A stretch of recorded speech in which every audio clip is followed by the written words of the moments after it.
Okay, so yeah, welcome.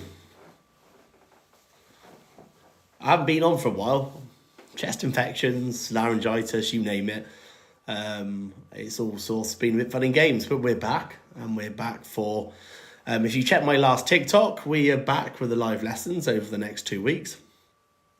So, medicine through time. Okay, now how I do it is there are basically too many examples to do individually. Okay, so what I'm going to do is I'm going to try and cover most examples, okay, in this content today. Because most of the medicine examples, a lot of the main individuals and events you need to know crossover. There are some exceptions, and I will let you know as we go through the exceptions.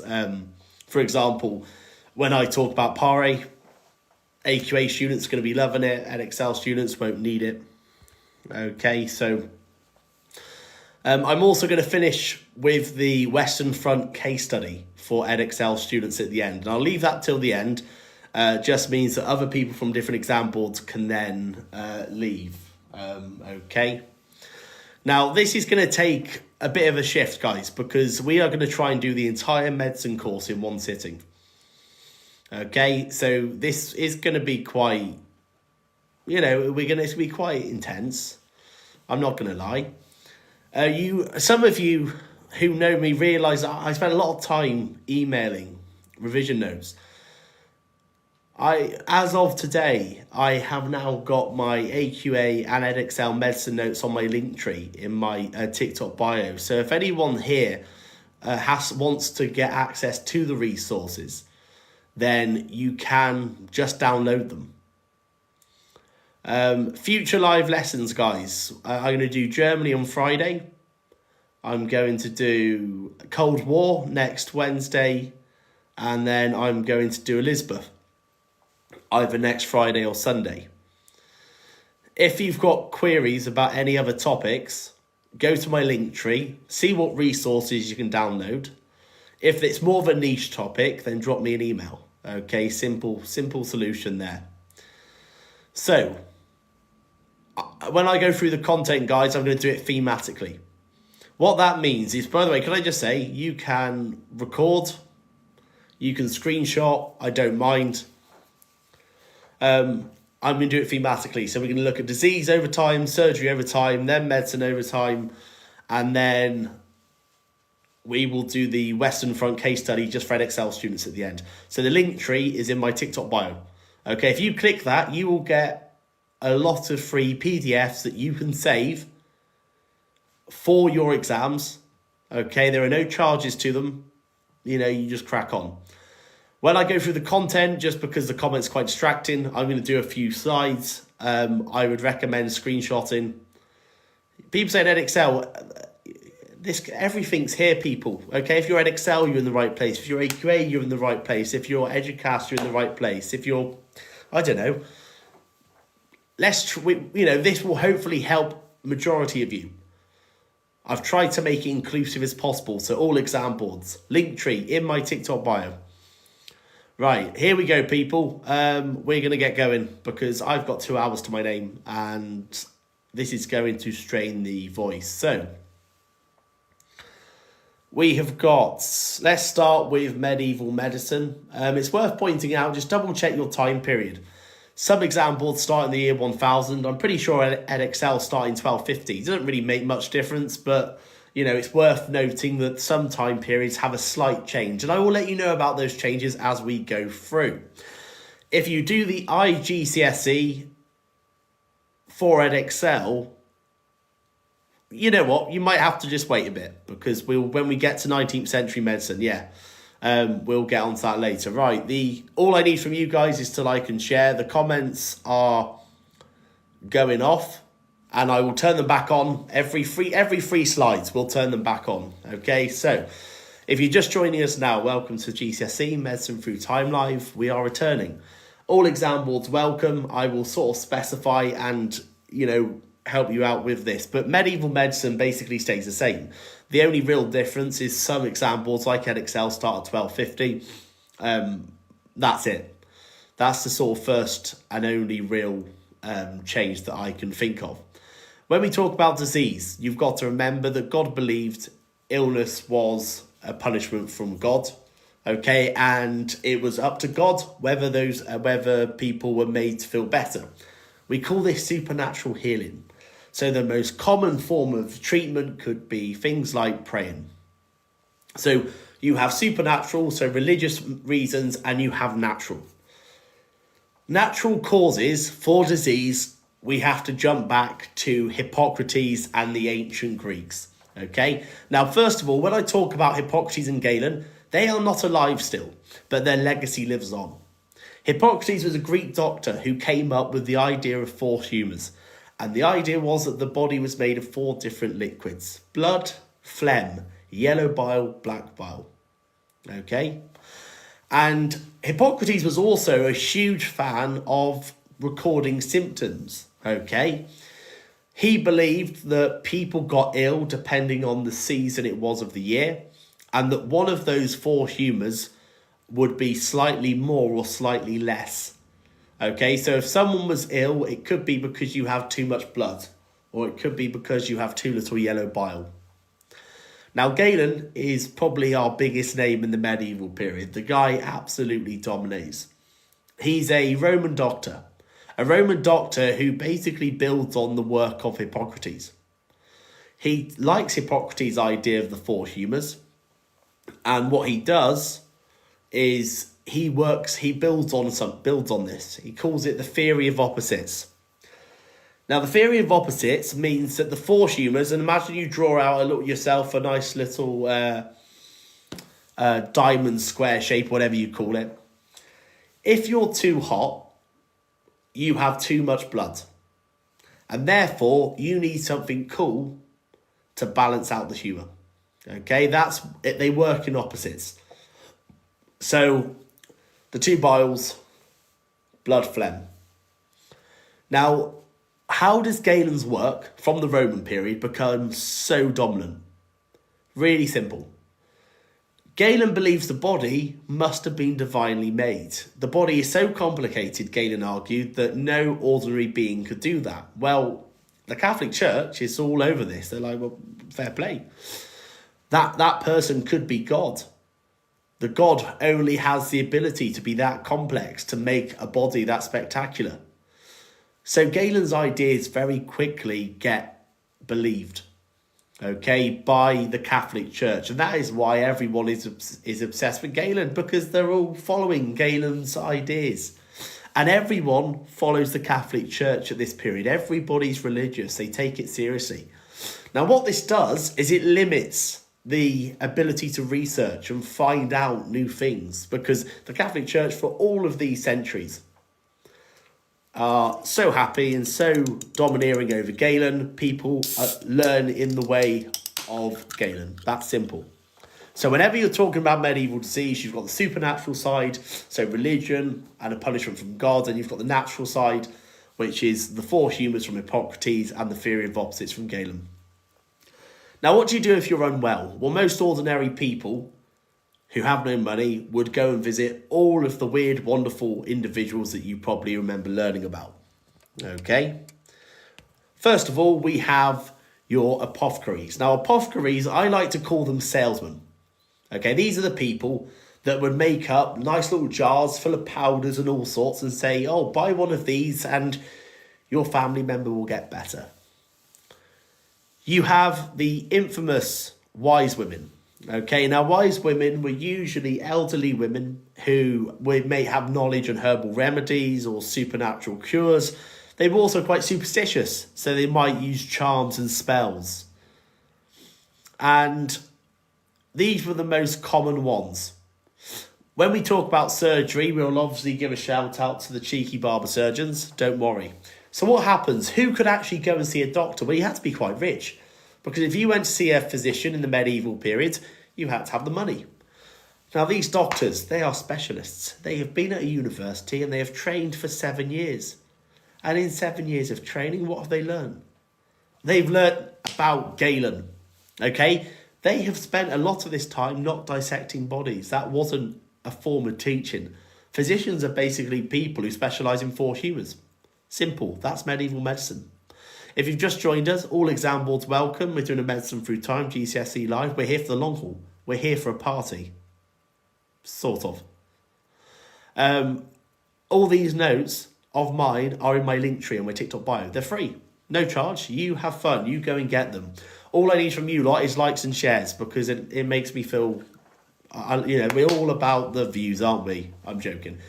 Not everyone is going to be about the views on this time, okay? Because it's Medicine Through Time. But we're here, the elite people are going to be viewing these.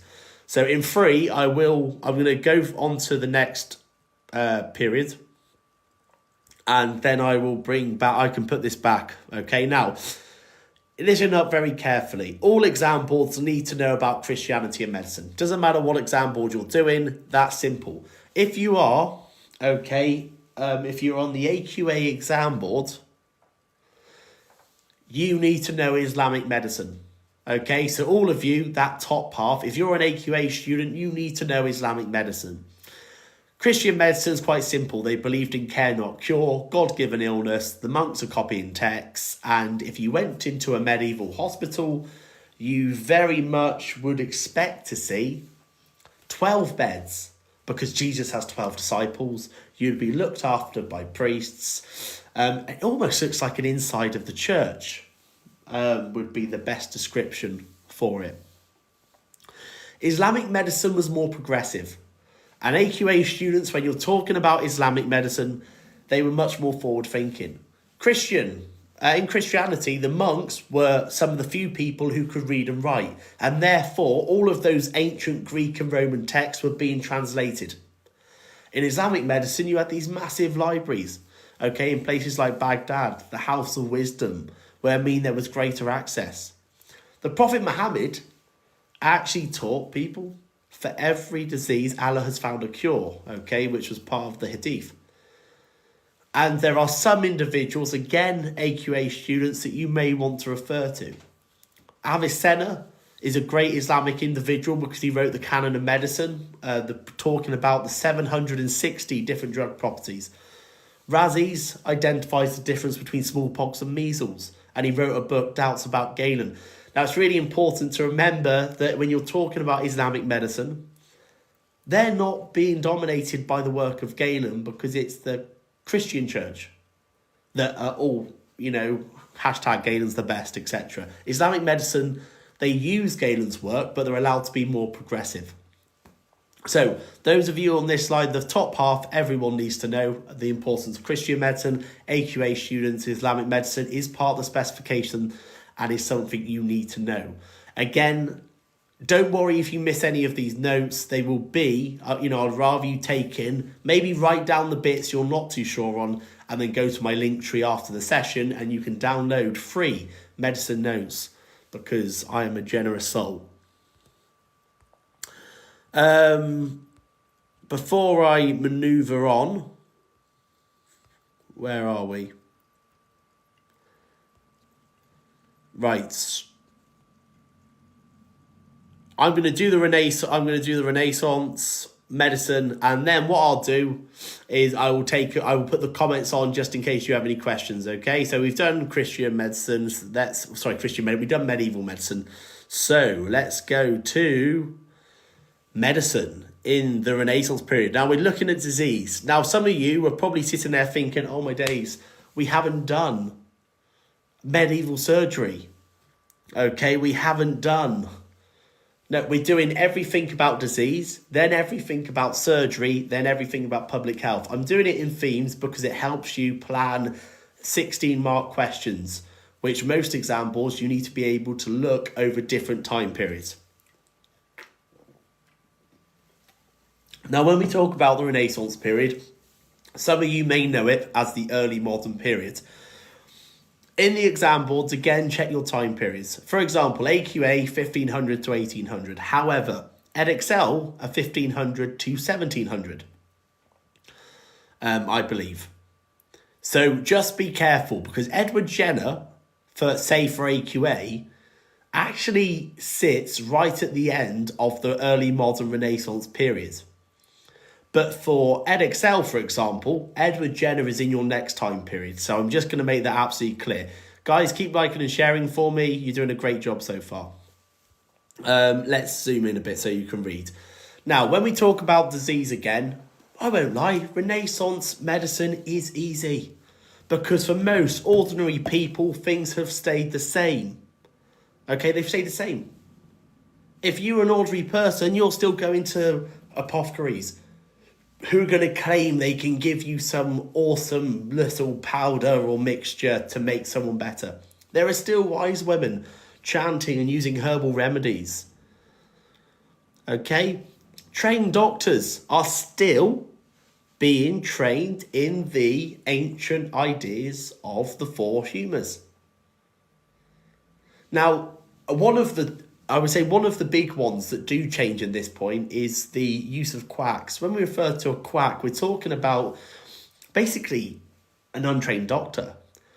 These are the doctors that would sort of go around, and basically they're like salesmen who like sort of come round and try and sell you stuff. Again, they have a lack of education. So the apothecaries, the quacks, the wise women, all the same. Trained doctors, same. So there's a lot of continuity from what we had in the medieval period to what we have in the Renaissance period. However, there is some changes starting to appear. The Renaissance period is basically a time where new ideas and new lands start to progress. It's the era of the printing press. Okay? What it means is we do start to see the first people that actually challenge those old ideas. And for Edexcel, Thomas Sydenham is a lot bigger than he is for, say, AQA. And I remember I think it was 2 years ago, a 16 marker came up and absolutely threw people because it was focused on Thomas Sydenham. So, what we need to learn, Thomas Sydenham, in short, is a classic Renaissance individual. He was given the nickname the English Hippocrates because there are lots of things that Sydenham believed in, which was actually what Hippocrates was vouching for all the way back in the day.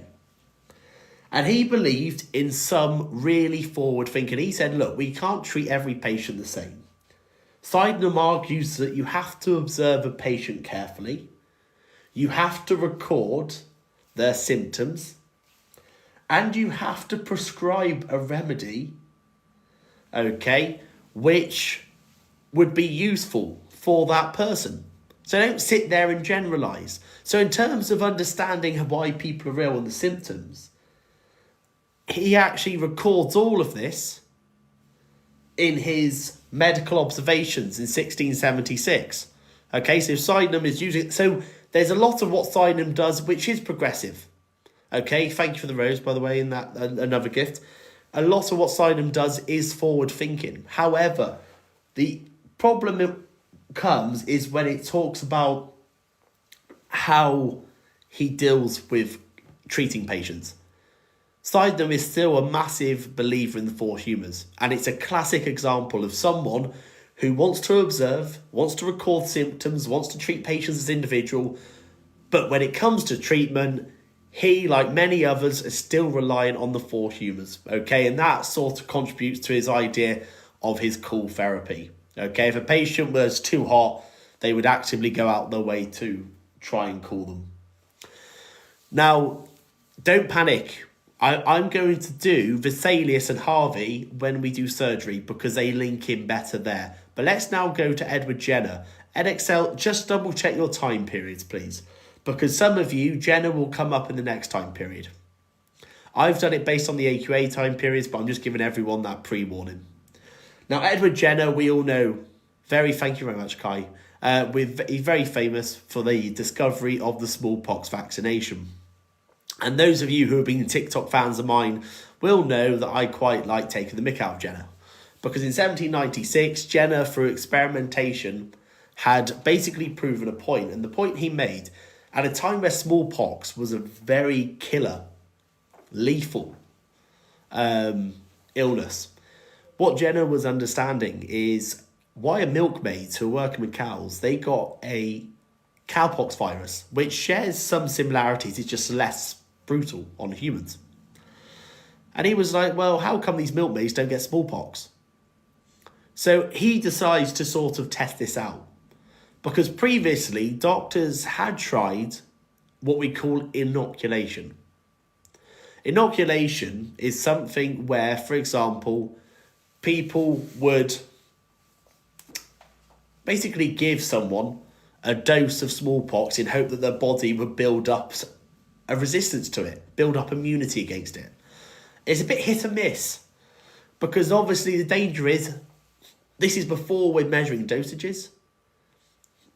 Giving someone a known killing disease at the time is quite drastic, and there's no science behind it.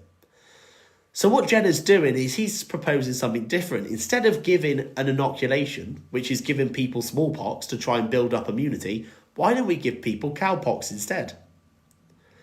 So he tests his idea on an 8-year-old boy called James Phipps in 1796, which I find hilarious.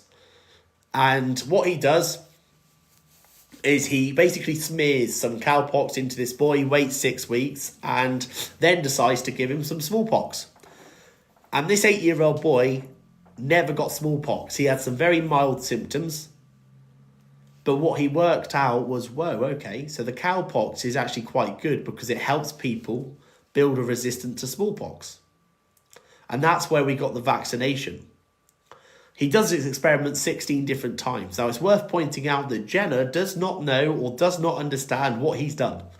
It's experimentation.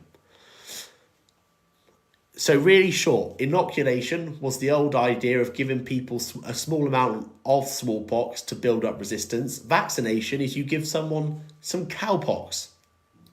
Because Jenner had made the link that cowpox helps people not get smallpox because they share some similarities. Now, when he did this, there was quite a lot of criticism. Jenner wasn't a high top-end doctor, and there was a lot of snobbery. People like, hang on a minute, we've been doing inoculation for all these years, and suddenly this guy, who's experimented on 16 different people, has decided that vaccination is the way forward. The government, thank you very much, Lear, the government decided to give Jenner £10,000 in 1802, and it wasn't until 1853 where the vaccination becomes compulsory. If you're talking about long-term significance, remember the World Health Organization in the 20th century declared smallpox as eradicated. So shout out to Jenner there. Right, I'm just going to briefly turn the comments on before we push on. Okay, so I'm going to... There we go. Thank you very much for that lovely little heart-feeding boy. Right, so I'm going to go on to disease in the 19th century and modern. Sydenham does come up in AQA, but he's nowhere near as big Fred Excel. Okay, simple there. And then you can let me know when you're ready to move on. These notes, Sydenham's book's called basically Medical Observations, 1676. So wait for your link tree for vision notes. Guys, just underneath my bio, there's a link. It says link tree. Jake, unfortunately, I can't bail you out for that one. I'm sorry. Exam board for everyone.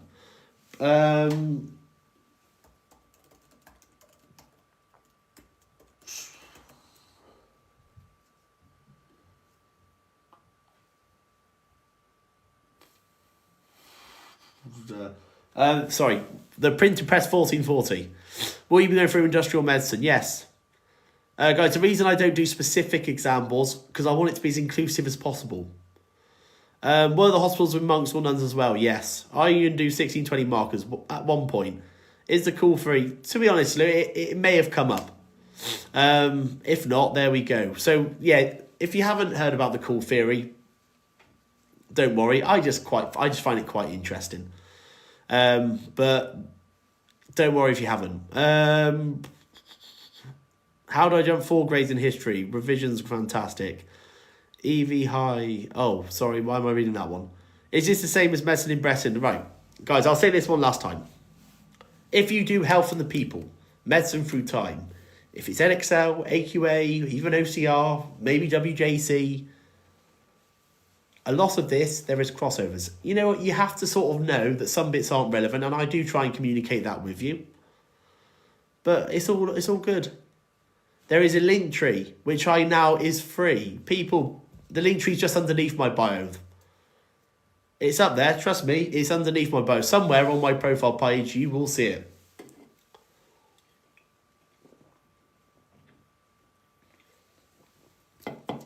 Yeah, spoiler though, James Simpson is chloroform, but we're not there yet. The cocoa is absolutely lovely. It's giving me like an absolute energy boost. American West will come up one day. American West notes in my link tree too, just throwing it out there. I meant it's the part of specification of key individuals, Thomas Sydenham. Thomas Sydenham is referenced in AQA, he's referenced in Edexcel. In Edexcel, Thomas Sydenham comes up in a lot more detail. AQA, it's much more of a passing note. Leah, you know what? There's a fantastic GCSE exam technique playlist on my TikTok, and it has all the exam technique in the world. Have a great party. Good point, actually. Royal Society, I haven't really included it in here. Thank you, Abdullah. I have not really included in there, but it's relevant. Are you able to do British America? You know what? If you email me, I will send you. I press for you on the link tree, it doesn't work. Why doesn't it work?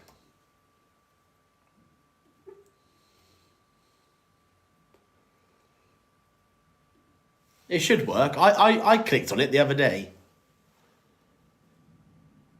Well done on your 16 out of 16. Right, let me know when you're ready, people.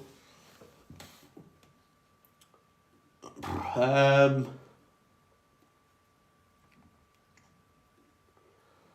me see. What am I to Mr. I will look into the Linktree, guys. Maybe check on it. Well, Linktree does work. Thank you. There we go. No, guys, right, do me a favour. Some of it, you have to wait a bit of time. The Germany one is massive. So you've got to... You might, you know, what I would say, some of them, if you've got a laptop, look at it. Right. Yeah, there's loads on there. I'm going to be putting A-level stuff. Okay, so that's my job for this weekend. That's really sad, actually, isn't it? That I'm doing that this weekend. But I am going to be adding a lot more stuff onto it. Okay, I'm going to move on. Germany live 2 days' time.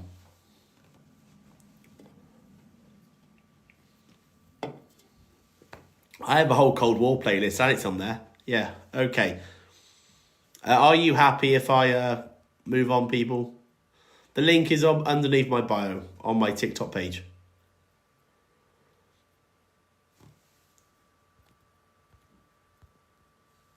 Okay, good. Can you do me a favour, people? Can you can you keep liking and sharing? Comments are going off now. And then I will be back.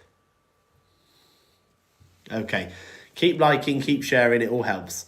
Right. Remember, people, what I said. I'm doing disease first. Then I'm going to go back and do surgery. Then I'm going to do public health. It's all happening today. Okay. So don't stress. Right. Let's have a look at disease. Now, we're going to go into the 19th century. Again, just be cautious with the time periods.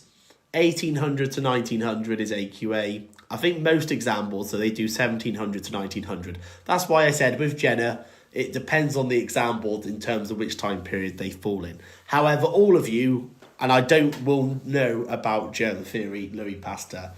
That's what you need to know, guys. Germs aren't fun. 1861.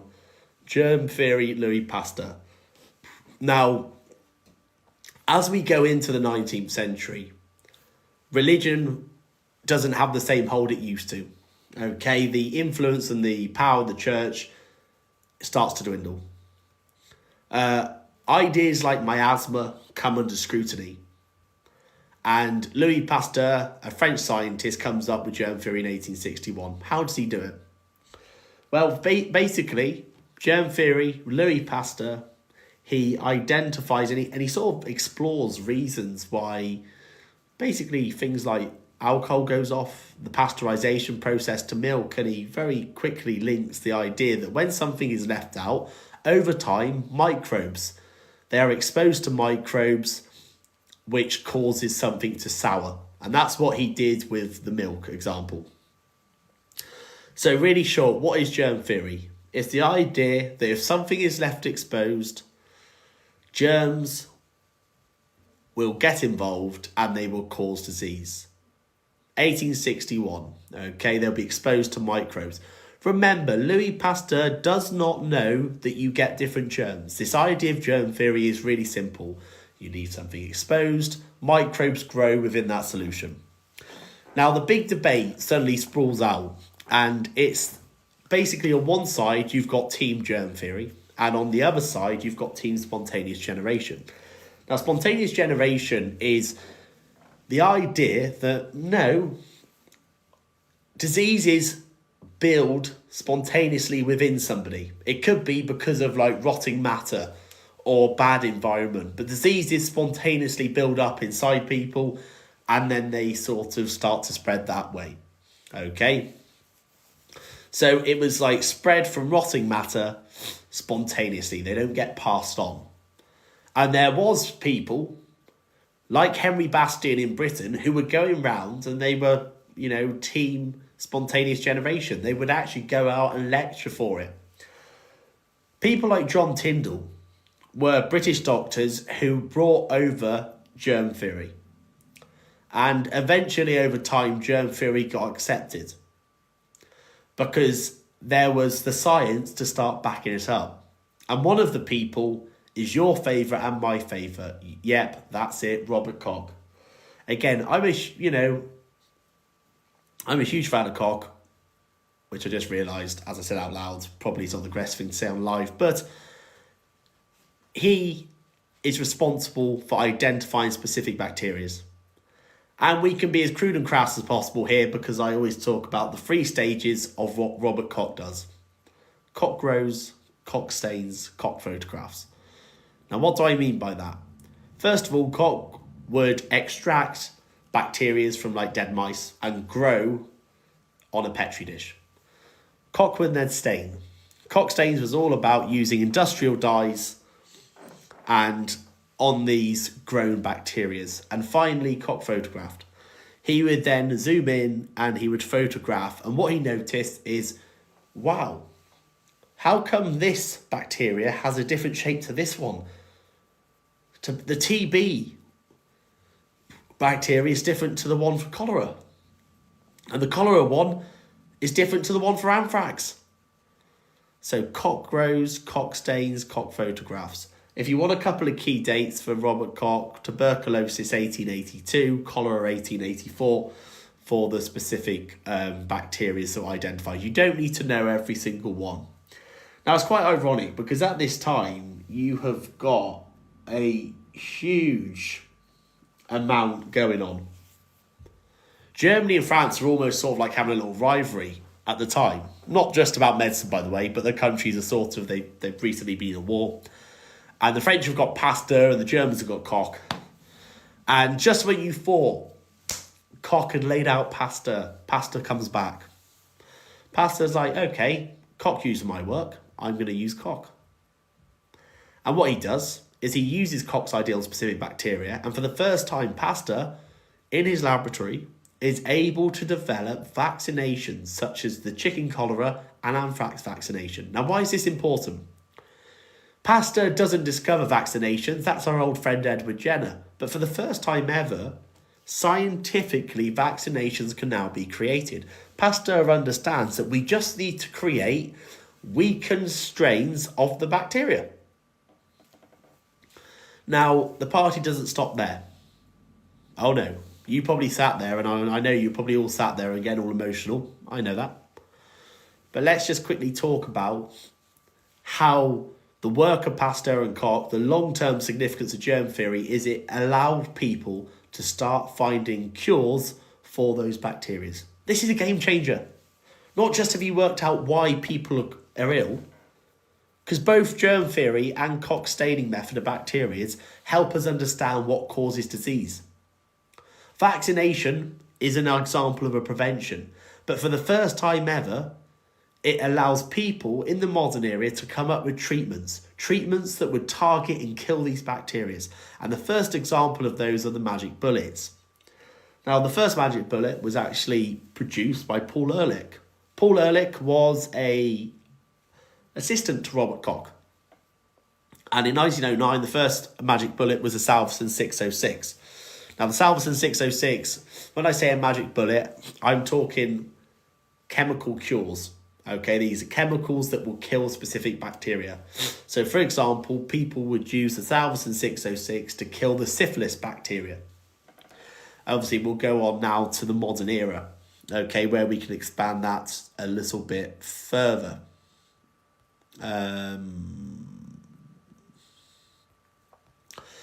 So, when we go into the modern medicine, okay, keep liking and sharing, people, you are heroes. Modern medicine, really simple. Okay, 1900 to the present day. And we are going to look at how disease, and it's your favourite, and it's my favourite too. Magic bullets were okay, but they couldn't kill every bacteria. And there was one bacteria that managed to avoid coming under or being fired, and it was the Staphylococcus bacteria. The Staphylococcus bacteria was a bacteria causing absolute chaos, and no one was able to find a way to cure it. No magic bullets, no chemicals out there so far. Let's go to the year 1928 and let's paint a little picture. 1928, and the Scottish bacteriologist Alexander Fleming, he's basically a messy guy. And he grows lots of different things on Petri dishes. He went off on a 2-week holiday and he comes back. And Fleming was trying to find a way to kill this Staphylococcus bacteria. And when he comes back, basically what had happened is a neighbouring Petri dish had allowed a mould to grow and kill the Staphylococcus bacteria. And this mould was called penicillin. Okay, it was named by Fleming in 1928 that mould was penicillin. Now, it links to the factor of chance because, to be honest, it wasn't planned that he found it that way. He writes a lovely little report and boom. That's it. That is it. Why does he not do anything with it? Fleming discovers it and he writes a report. But first of all, he didn't really understand what he had. He didn't really understand what was so spectacular about this mould. So the true heroes and my favourite duo, forget the likes of Ant and Dec, Florey and Chain are the duo we need in our lives. Now, Florey and Chain are responsible for the testing and the mass production of penicillin. Florey and Chain actually tried to get funding from the government. It said they picked up a copy of Fleming's report and they wanted to try and get funding. The British government gave them £25. Just to put that into perspective, guys, £25 is... I could easily spend that on a curry on a Friday night. So Florey and Chain, in their dorm rooms at Oxford University, ended up growing their own penicillin mould. They then tested the penicillin on 8 mice. Eventually, they had finally got enough to test it on a human. And in 1940, a policeman called Albert Alexander came to them and he'd got a staphylococcus infection. A bit weird, because he'd cut just above his lip with a rose bush. Does it work? Yes, it does. Albert Alexander, the infection starts clearing up and then they run out of penicillin and then he died. Bit anticlimactic, I know. But what it proved is, wow, we could have something here. And if we had had enough penicillin, he would have been better. But unfortunately, the penicillin ran out and Albert Alexander, the infection, then took over. So how do they mass produce it? What can Florey and Chain do? Okay, we've proven through our testing that it could be a successful little venture. Okay. They have to look elsewhere. And what they do is they turn to America. they turned to the USA. Florey in 1941 goes off to the US government, and the US government basically are prepared to fund massively. They were given around about $3 million in funding. And the reason they were is because it had astounding results during the Second World War. Okay, huge results in the Second World War.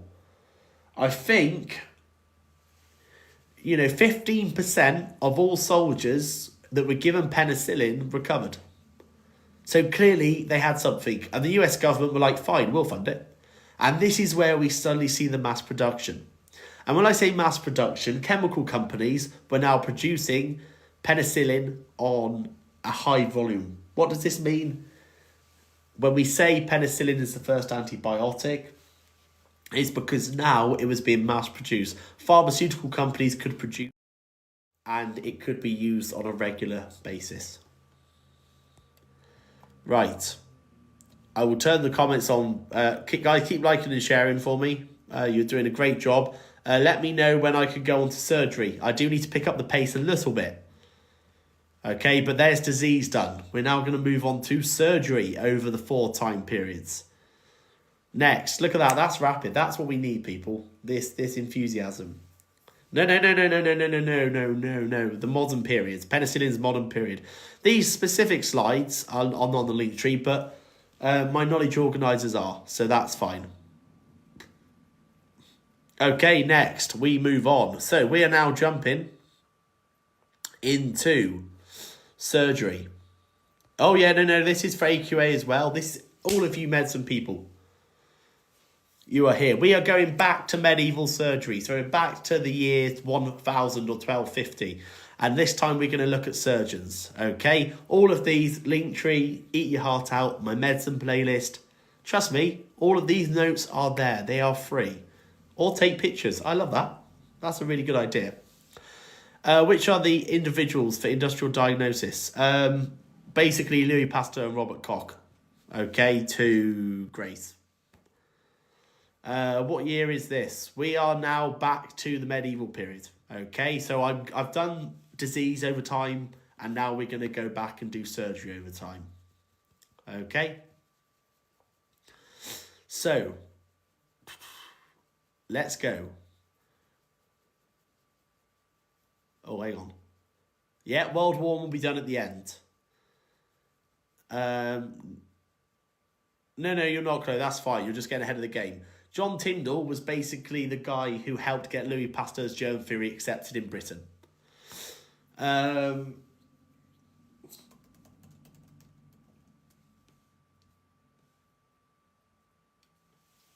John Brad, to be honest, I'm not going to include John Bradmore. I mean, I know John Bradmore could be relevant, but I've got to try and to do a whole unit. I don't know. I've John Tyndall's AQA.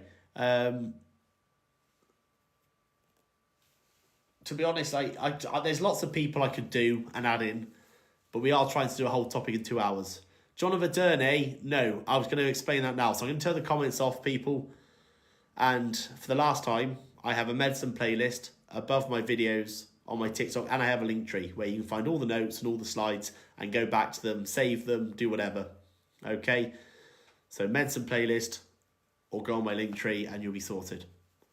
Right, I'm going to turn the comments on because I need to keep pushing through. Okay, I'll take questions at the end. So if there's anyone who needs any information about resources, we can have that conversation. Right, let's turn the comments off and let's go. So surgery. Again, I'm going to do the 4 time periods. Membrane Excel start on 1250, but again, with most medieval meds, there are no real key dates. Now, AQA do name drop some individuals like John of Aderne. So John of Aderne, I don't believe is in any other examples.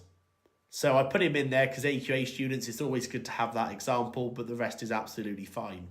In short, surgery, there are 3 problems. There is pain, infection, and blood loss. There is about a 90% mortality rate. Most procedures are common bloodletting to balance the four humours, amputation, cutting off limbs, trepanning, drilling holes into the skull, and cauterization, the burning of wounds to stop blood flow. And a lot of these are the most common procedures that you would happen to see. Where would you go for minor surgeries? Most people would go to the local barber surgeon. And the barber surgeon says exactly what it says on the tin. They'd cut hair and they would also perform minor surgeries. So this was quite a huge thing.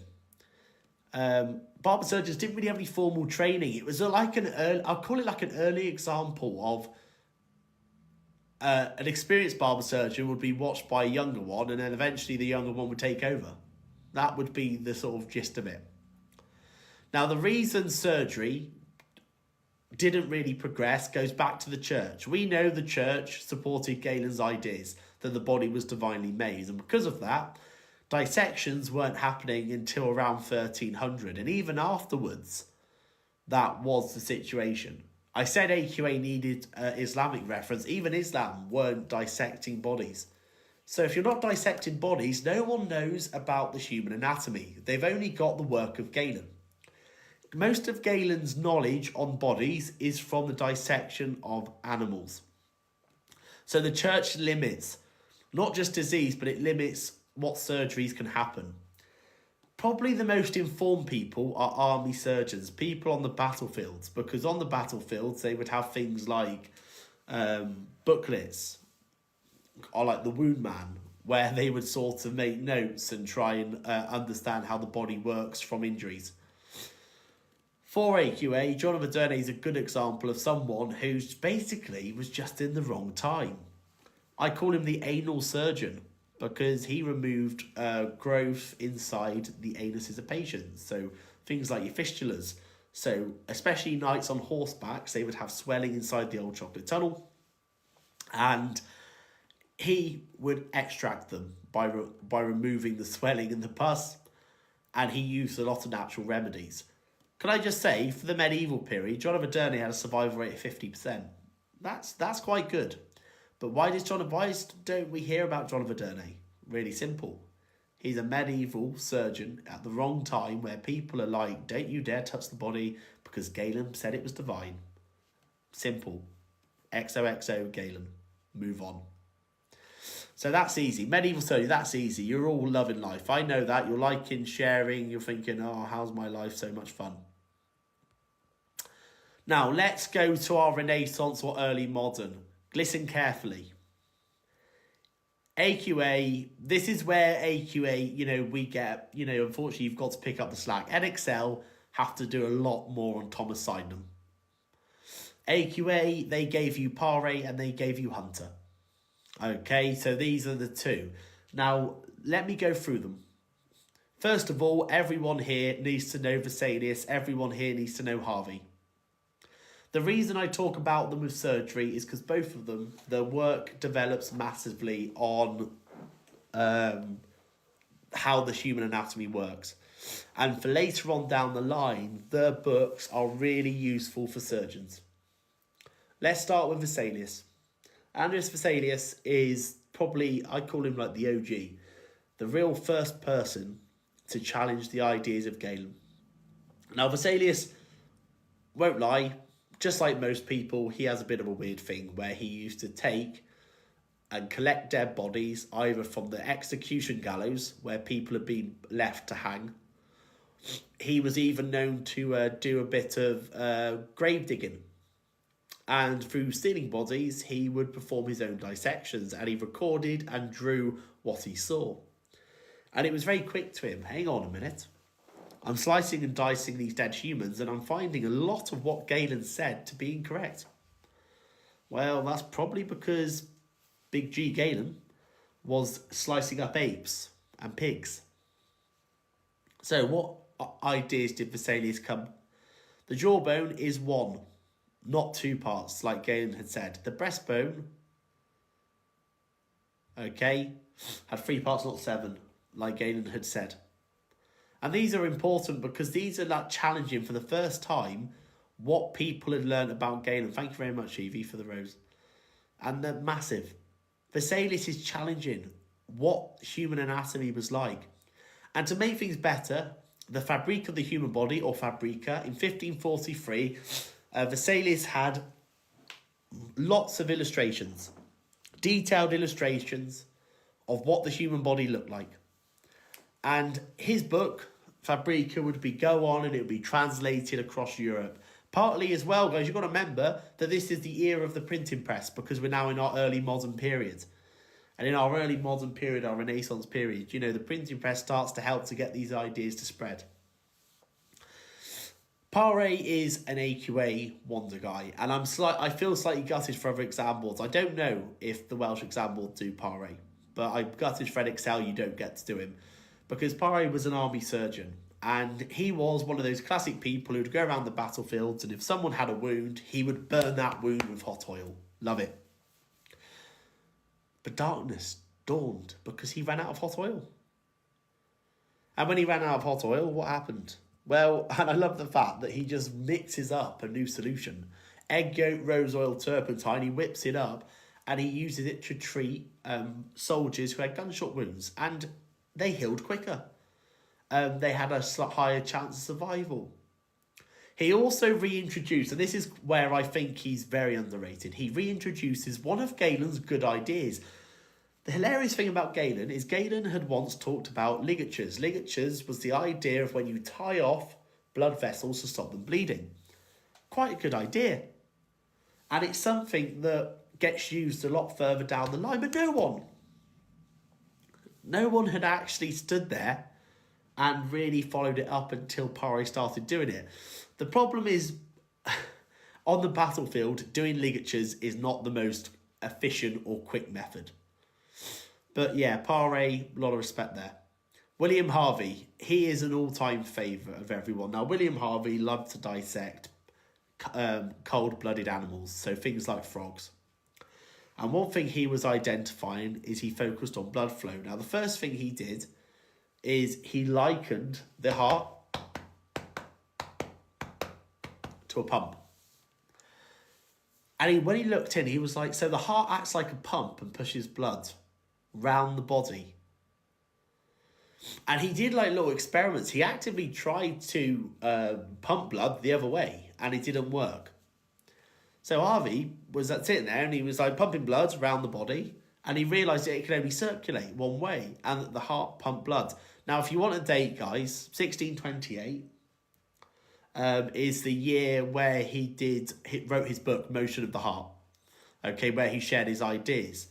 Now, there is something we've got to remember. William Harvey does not know the science behind why blood circulates. It was done through experimentation. He couldn't sit there and tell you the science behind it.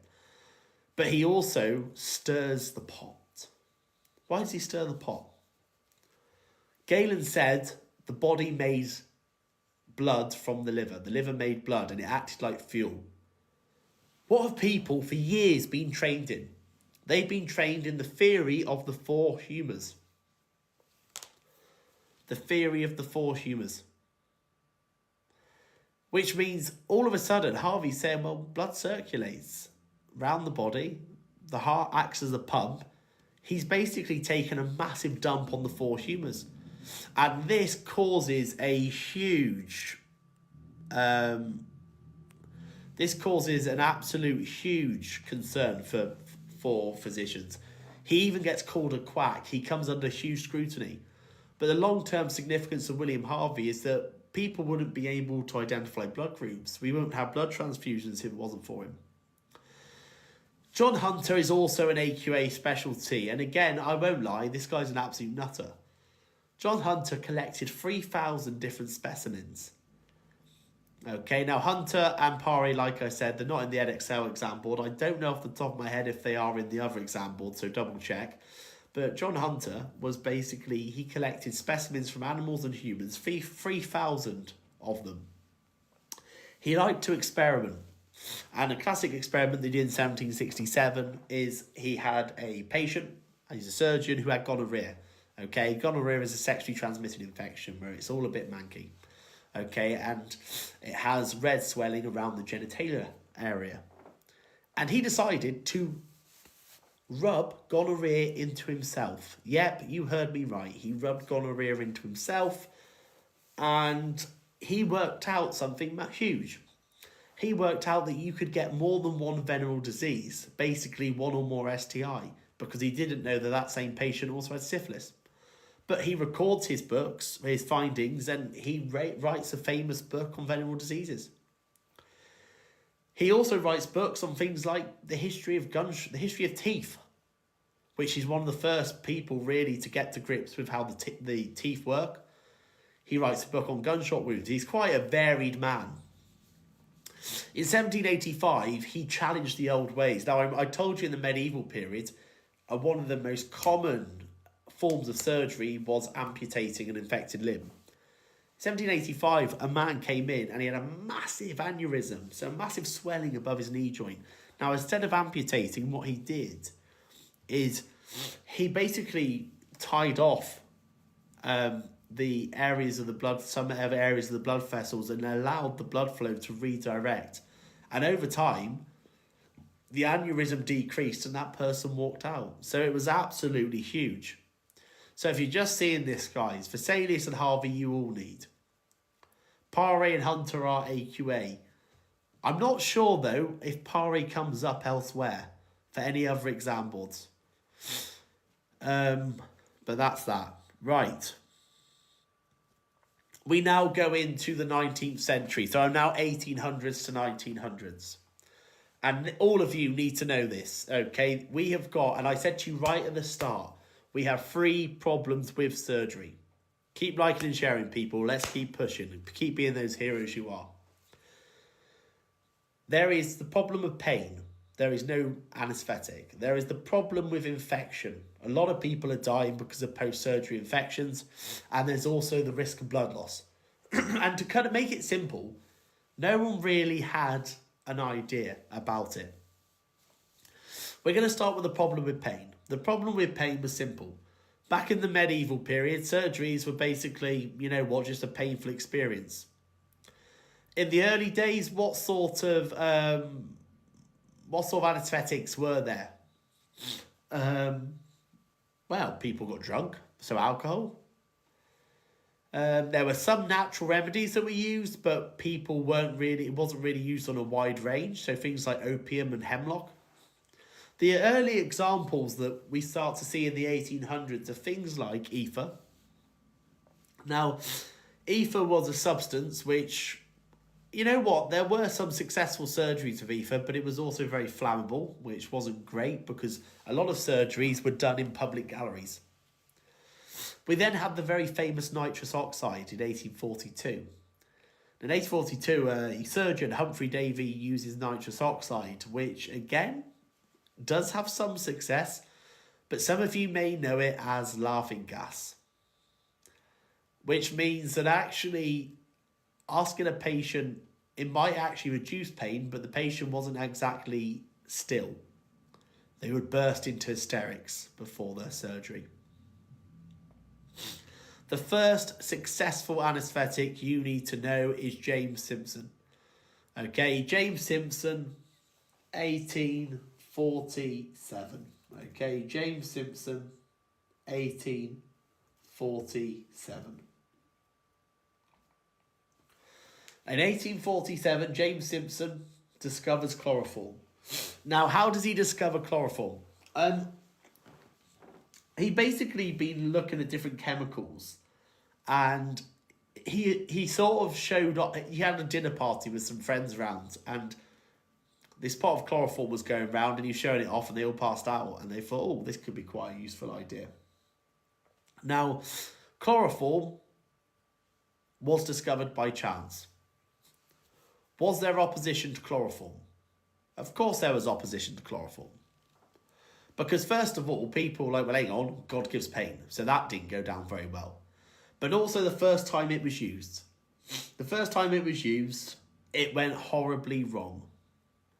A girl called Hannah Greener was put under chloroform for a toenail infection.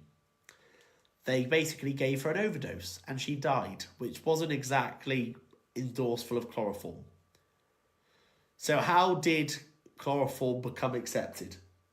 Really simple. In 1853, Queen Victoria gave birth to her 8th child using chloroform. She writes a letter saying how amazing the experience was, and we've now conquered one of our 3 problems. We have now conquered pain. So chloroform, 1847, initially opposed until Queen Victoria in 1853 pops a kid out and says how amazing it is.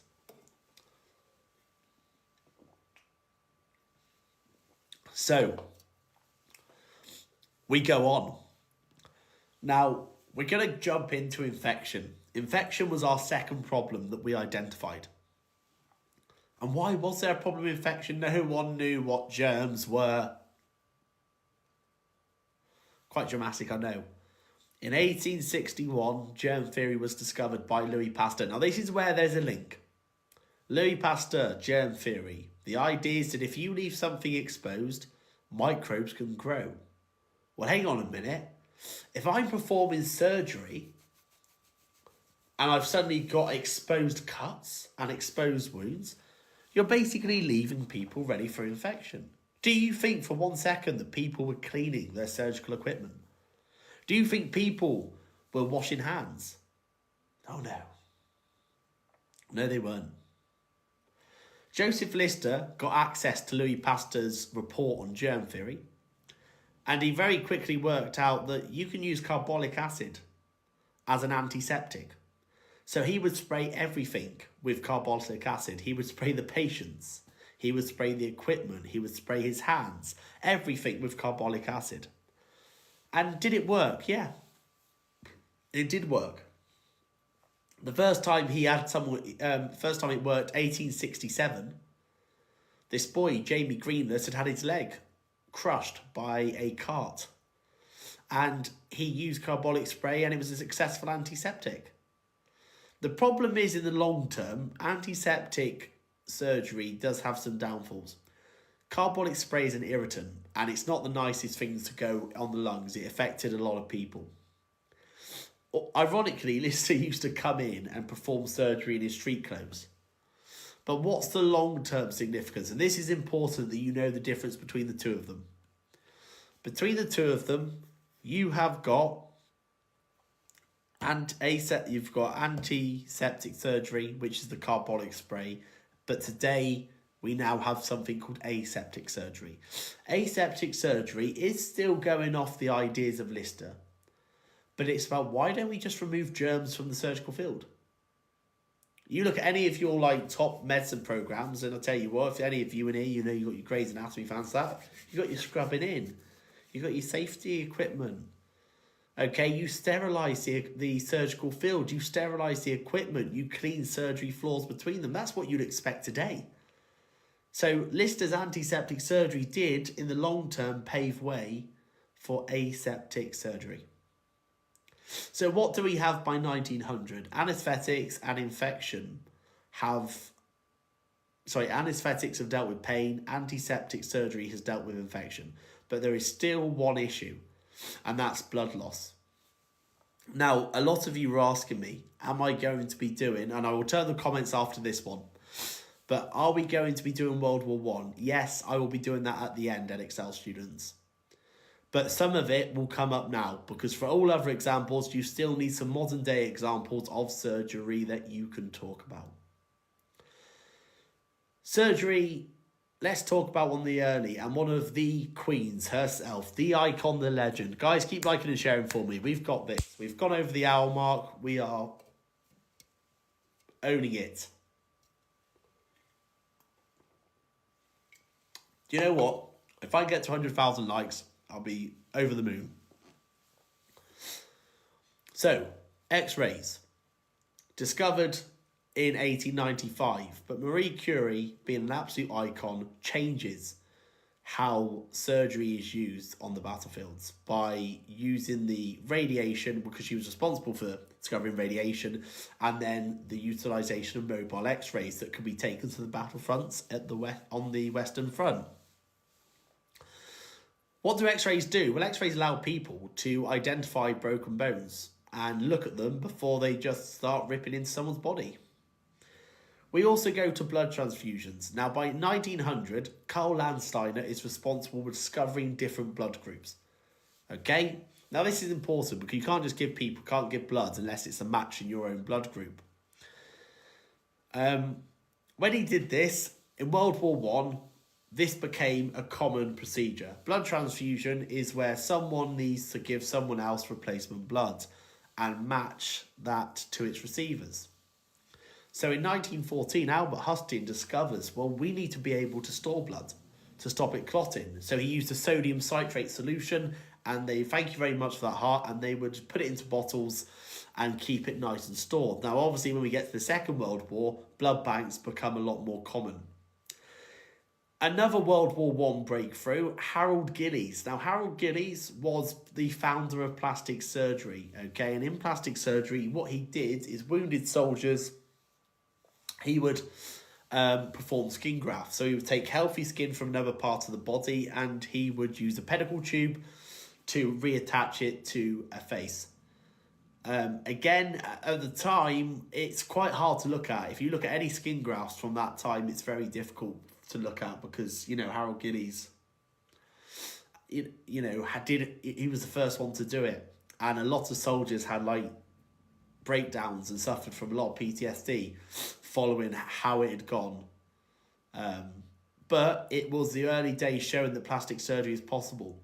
In the modern era, what sort of surgeries do we get? We get classic radiation therapy, common for surgical treatment to kill cancer cells and treat tumours.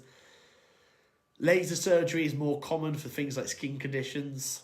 And keyhole surgery. Keyhole surgery is basically putting cameras in via small cuts, so less invasive type of surgery.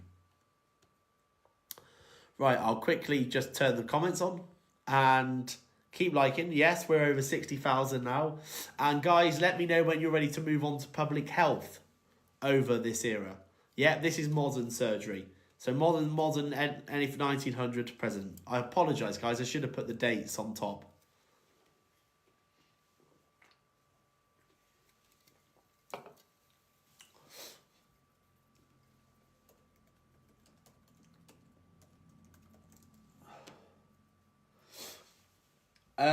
The father of Charles Drew, American.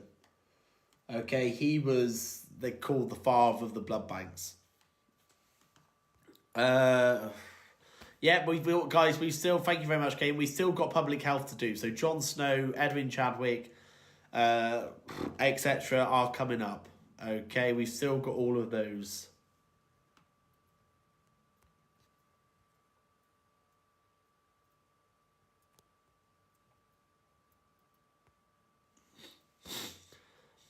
To be honest, can I just say, when you do Edexcel, when you do the Western Front case study, I'm pretty sure Marie Curie and Harold Gillies feature in the I'm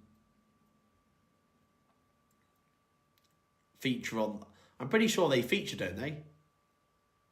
Thank you very much for that. So, sorry, I forgot the question. Yeah, guys, we're going to do World War One at the end, okay? So, well, I'll tell you what, Edexcel students, right at the end, we are going to do medicine on the Western Front, okay? Right at the end, which is really important because one part of your whole medicine paper is specific to the Western Front, so we will do that. Florence Nightingale will come up in the next one. Someone made a really good point, and I do apologise because I didn't include it. DNA is a really good example for the disease. I did penicillin and that. 1953, Crick and Watson, DNA helped people understand the passing of genetic diseases. Marie Curie comes up in AQA. I think Marie Curie comes up in all of them. How often do I go live? Well, I try and go twice a week. I've been off for 3 weeks. Okay, Anna, well, you know what? We will inspire you today with Harold Gillies. When we do the Western Front medicine, I'll see if Harold Gillies comes up. James Simpson's definitely in Edexcel. Harold Gillies is definitely AQA. I don't know. I should teach her I don't know what topic she'd do off the top of my head. Liv, I have to do it on a week-by-week basis because if you check my TikTok, guys, from yesterday, you'll see the next 4 lives. Marie Curie is on AQA, yes. Guys, what I would do is make sure... Yeah, I thought so, Leah. Harold Gillies is definitely featured in the Western Front section. So you've got to remember, guys, so with EdXL, it's a bit different. You have a specific case study. So when you did the actual medicine course, you may have done it separately.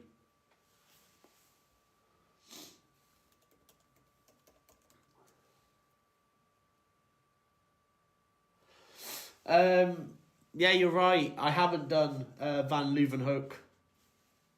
Again, you've got to remember, guys, I'm trying to do Mission Impossible here. I'm trying to go all through all the big characters across the exam boards. This can't replace half a year's worth of teaching. It will help you massively, but there are going to be a few people that may not have got the cut. Okay, so apologies. Right, we are nearly at...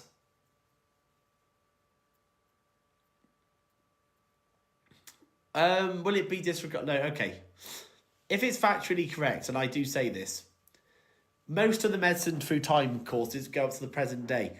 I wouldn't solely rely on it, but it is difficult, and your teacher may have added things in. Like Florence Nightingale is not technically on the AQA specification, but I guarantee there are some AQA students who have probably done Florence Nightingale. It's one of those. But there will be, I think I've been quite clear. The grade boundaries didn't really change that much. Yeah, exactly, Melanie. There's an example there. They do it because Florence Nightingale's a huge person, and it's shocking that the AQA specification. Harold Gillies is in AQA when you do World War One surgery. Thank you. There we go. We had a lovely little comment there. Right. Are we ready to do the last bit? We've got public health through the 4 time periods. I think I've been quite clear and as helpful as possible. Yeah, exactly, Kate. You know what? That's what I mean. They can't discredit factually correct stuff. If it's relevant, they can't discourage it. That's it. Now, we're nearly at 70,000 likes. Your objectives, guys, is to keep sharing, keep liking. I know people are going to start dropping off because the longer we go on, it is hard work, But hopefully by the end of this, you'll feel more confident with medicine. You'll feel a bit better about some of the key people. Right. Let's go.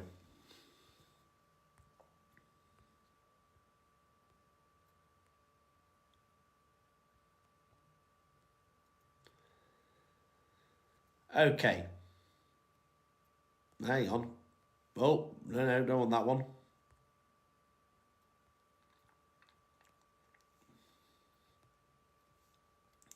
Right, public health.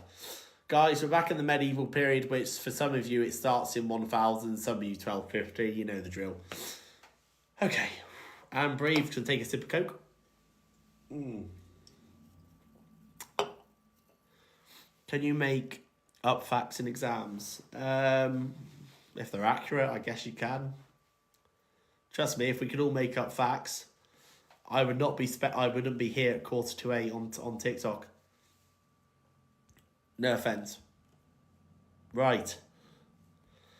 Public health. So those you just joined, we've done disease over time, we've done surgery over time, and now we're going to do public health over the time. Woo! Absolutely buzzed for this. Really simple. I mean, public health, if things like your sewage systems, your towns.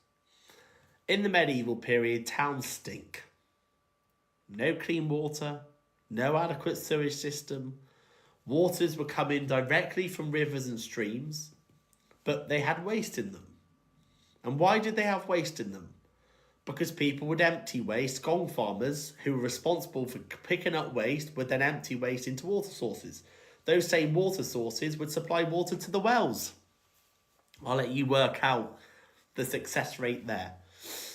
Okay, now in lots of cases, the pure amount of waste was because the roads were matted with human excrement, where people would be taking a dump into a bucket and throwing it out windows. Animal excrement, because one of the most common market stalls were butchers, and one of the things they would do would butcher live animals. And the human waste and animal waste would run down bloods and guts into the streams. And then say people end up having to wash themselves in this water, drink from that water. So there we go. A lot of it is they would try and build up waste piles. They were called cesspits. Okay, and these cesspits would be piled up near to water sources. That's easy. What I would say is there was no national effort by any government or leader or monarch to try and improve the situation in towns. I'm going to use the example of Coventry. You may have done a different town or city, but there were various different towns and cities that try to do things on a local level. So in Coventry, for example, the local councillors were encouraging people to clean the streets, and they were introducing a fine system for people who didn't do that. To find people that would actually get rid of waste, they actually collected money and they had allocated waste disposal areas, which is a very good idea for back then.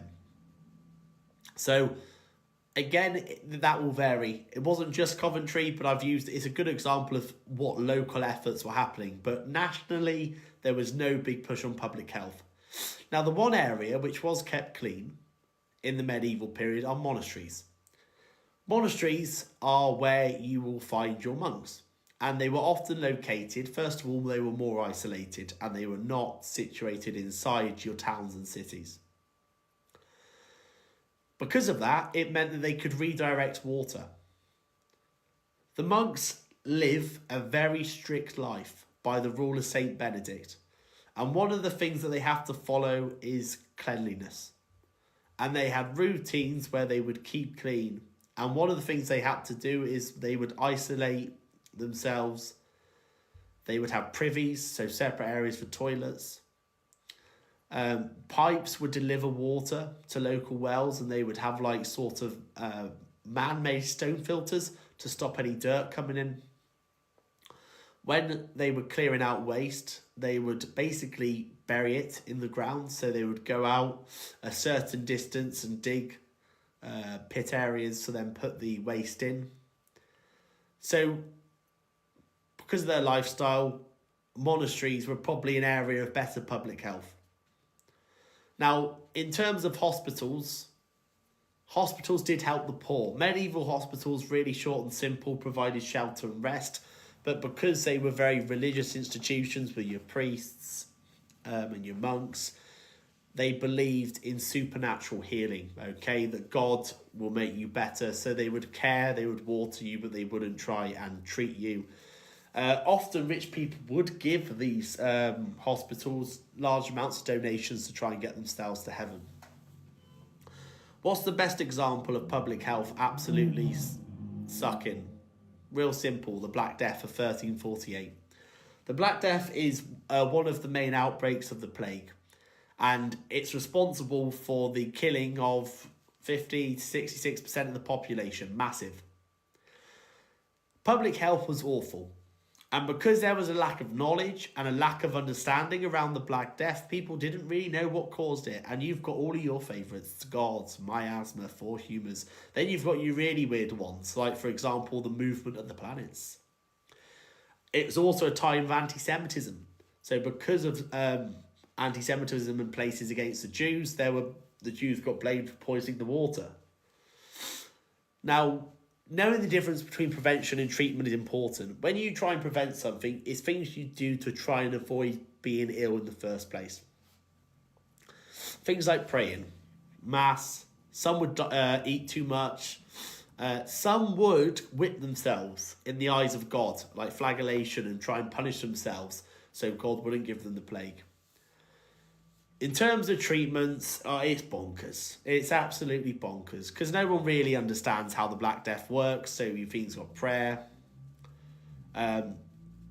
bloodletting, And then you've got the weirdos who go and attach a live chicken to their buboes.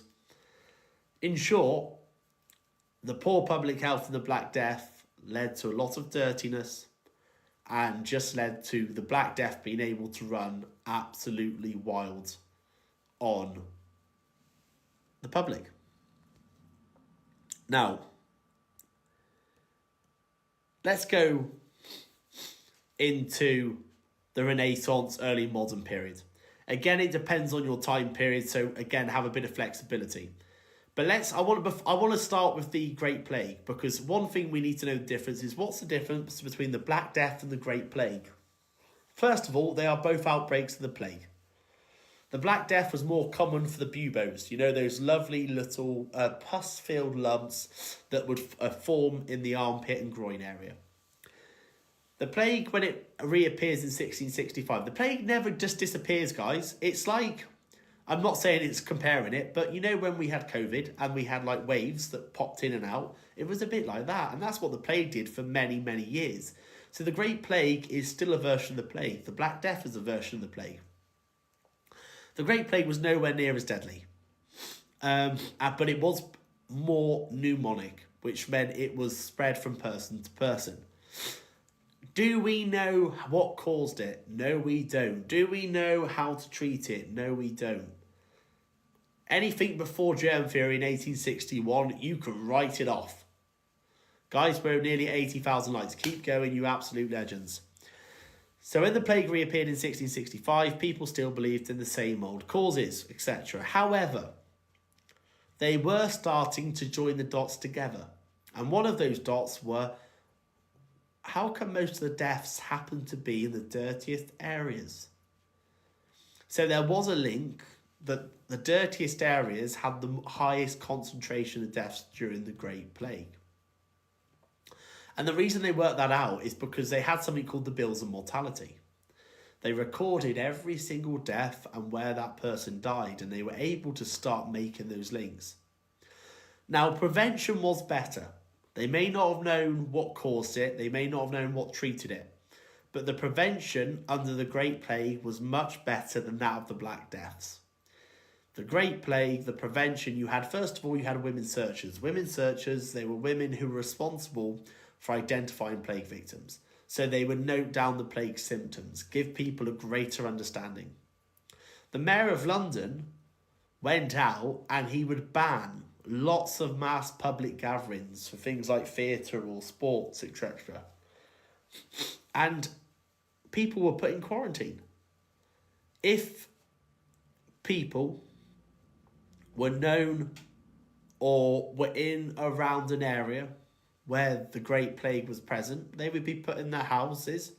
They would have a red cross painted on the door, and they'd have a watchman standing outside to ensure they didn't leave. Okay, people were ordering to clean streets. So there is some progress there. Hospitals start to change rapidly in the early modern periods. Now, in the medieval period, I told you that hospitals were very much like the inside of a church. They were very religious buildings. And hospitals do start to transform. And a lot of it comes from private subscriptions or charities from philanthropists. What that means is wealthy people started investing money in building hospitals. Public subscriptions is where sometimes groups of people would come together, put their money together, and then open hospitals.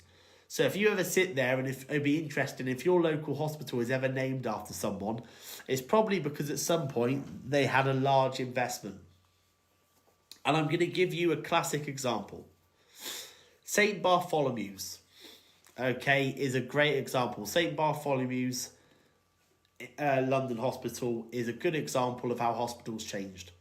Now, this was initially a monastery, but after Henry VIII, wanted to get rid of Catherine of Aragon, crack on with Anne Boleyn and have a son, we know the Reformation came into place. And one of the things he did is he either shut down a lot of monasteries.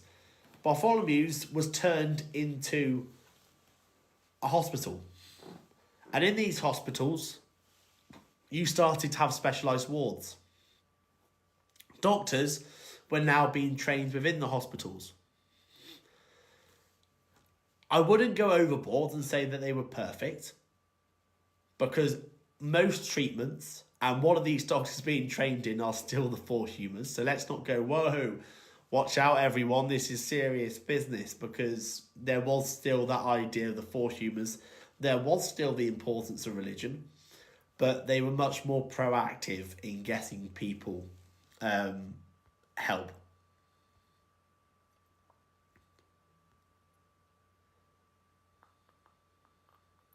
Okay. This is where the party's getting started, people. 1800 to 1900. Or for some of you, 1700 to 1900, depending on your examples. It all kicks off. Now, remember, I've already told you, there wasn't any national effort to improve public health. Everything was done on a local level. And that's because laissez-faire. The idea was that the people at top was actually leave it be. Laissez-faire approach was should be down to individual people, okay, to improve their own public health. It was almost seen beneath the people up top. And there were lots of different events that happened. And there are two key events in the 19th century that we need to talk about. Let's start with cholera, shall we? Cholera was initially one of those classic diseases where people thought, oh, my asthma, this poisonous air causes it, okay? And when you learn about cholera, I wouldn't worry too much about knowing all of the cholera outbreaks, but I have put some of the main ones there. The cholera outbreak in 1832, I think, was the most severe. 1848, 50,000 people. 1854 is quite important because it was the cholera outbreak that prompted the legendary Jon Snow to jump into action. Now, I'm going to talk about Jon Snow in a bit, okay? But cholera saw a change in attitude because most people who were struggling and dealing and dying from diseases such as cholera were basically working class people due to the Industrial Revolution, living in back-to-back slum areas where overcrowding was present. And the cholera outbreaks changed that approach in society. Okay, and I will talk about the emergence of the Public Health Act. But they were almost forced to change it because two things changed this presence, and I'll talk about it in a bit more detail. So how do we get the government to act? What did the cholera epidemic do that finally got changes? And there are two people that you need to know, Edwin Chadwick and Jon Snow. Now, we all know that all the way back in the medieval period, the early modern period, the same things happen in towns. Dirty water, conditions of houses not great. This escalated in the 19th century. In the 1800s, the Industrial Revolution hits Britain, and this causes a much higher number. Now, Chadwick was commissioned by the government to write a report in 1842 looking at the sanitary conditions in London. And basically, Edwin Chadwick writes a report and he basically says, yeah, look, if you want healthy people working, you need to give them access to things like clean water. He basically said the place was dirty and you needed to deal with it. And this is important. There is one issue. The government's first Public Health Act in 1848, which I will talk about in more detail. But the first Public Health Act in 1848 set up a Board of Health, which Edwin Chadwick was part of. And it was meant to look at improving public health in towns. It was optional, which meant that it couldn't be enforced by law. It could only be done whether the people wanted it to be done or not. Well, let me just quickly say this. We've got a choice. We are rich people who are sitting on a board of health. Option one, we spend money on dealing with the issue, or option two, we keep the money. I'll let you work out which one it was. Now, also, Edwin Chadwick, despite the fact he noticed that they needed cleaner water and they needed to deal with this, he believed in miasma himself, so he wasn't exactly up to scratch with the causes of diseases like cholera. Your hero and my hero, the Jon Snow. Jon Snow in 1854 started to explore, started to work out what was happening. And he had a nice little map, and he would put a black cross where people were dying of cholera. And he suddenly noticed there was a high number of concentrated deaths around water pumps. Now, water pumps were around most streets where people would get access to water. And he decided to do an experiment. In Broad Street, London, he removed the pump handle. And what he found is no one died on that street apart from one woman who actually sent someone out to go and get water from another pump. And he was like, oh, that's interesting. Clearly, there is a link between dirty water and cholera. The issue was Jon Snow wasn't going to be believed because guess what? This is 1854. It's before germs aren't fun. 1861. We're not there yet. Okay, we are not there yet. Now, let's take you 4 years later to the Great Stink. The time when London ended up being like a massive toilet bowl. Extremely hot summer, the water level in the River Thames starts to go down, exposing all the waste and sewage. Oh dear, what big building sits on the side of the River Thames, I wonder? Parliament. And those members of Parliament that are basically believing, well, it's not our job, blah, blah, blah, blah, blah, suddenly realise, yeah, this is your doing. Go and shove laissez-faire up your backside. Joseph Bazalgette gets permission from Parliament to build a 1,300-mile sewers and pumping stations right the way through London. Okay, which is important. Really important. Okay, so there we go. What an exciting aura.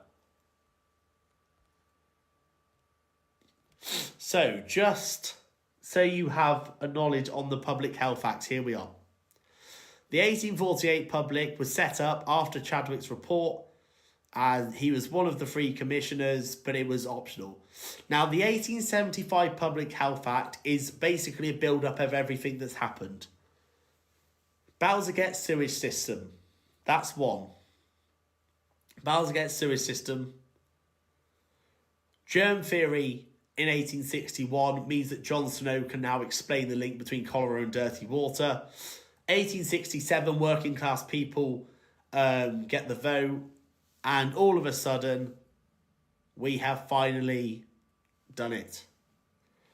The governments passed the 1875 Public Health Act. And the 1875 Public Health Act, by law, meant that we needed local councils responsible for clean water, public toilets, rubbish removers, sewers and drains. Boom. Hospitals. We know about the story of hospitals in the Middle Ages, the Renaissance period, and one of the best, Florence Nightingale, was going to take this to the next level. Now, Florence Nightingale was a nurse in the Crimean War in 1854, and she very quickly realised how awful, hospitals were. They were appalling. They needed changing. And one of the things she suggested to do was actually, right, look, if soldiers are getting wounded and they're coming to these hospitals, we're not going to be able to do anything. So she starts making changes to how hospitals are being run. Sanitation, for example, clean hospitals bedding. Nurses need to be there to provide care. Good meals provided.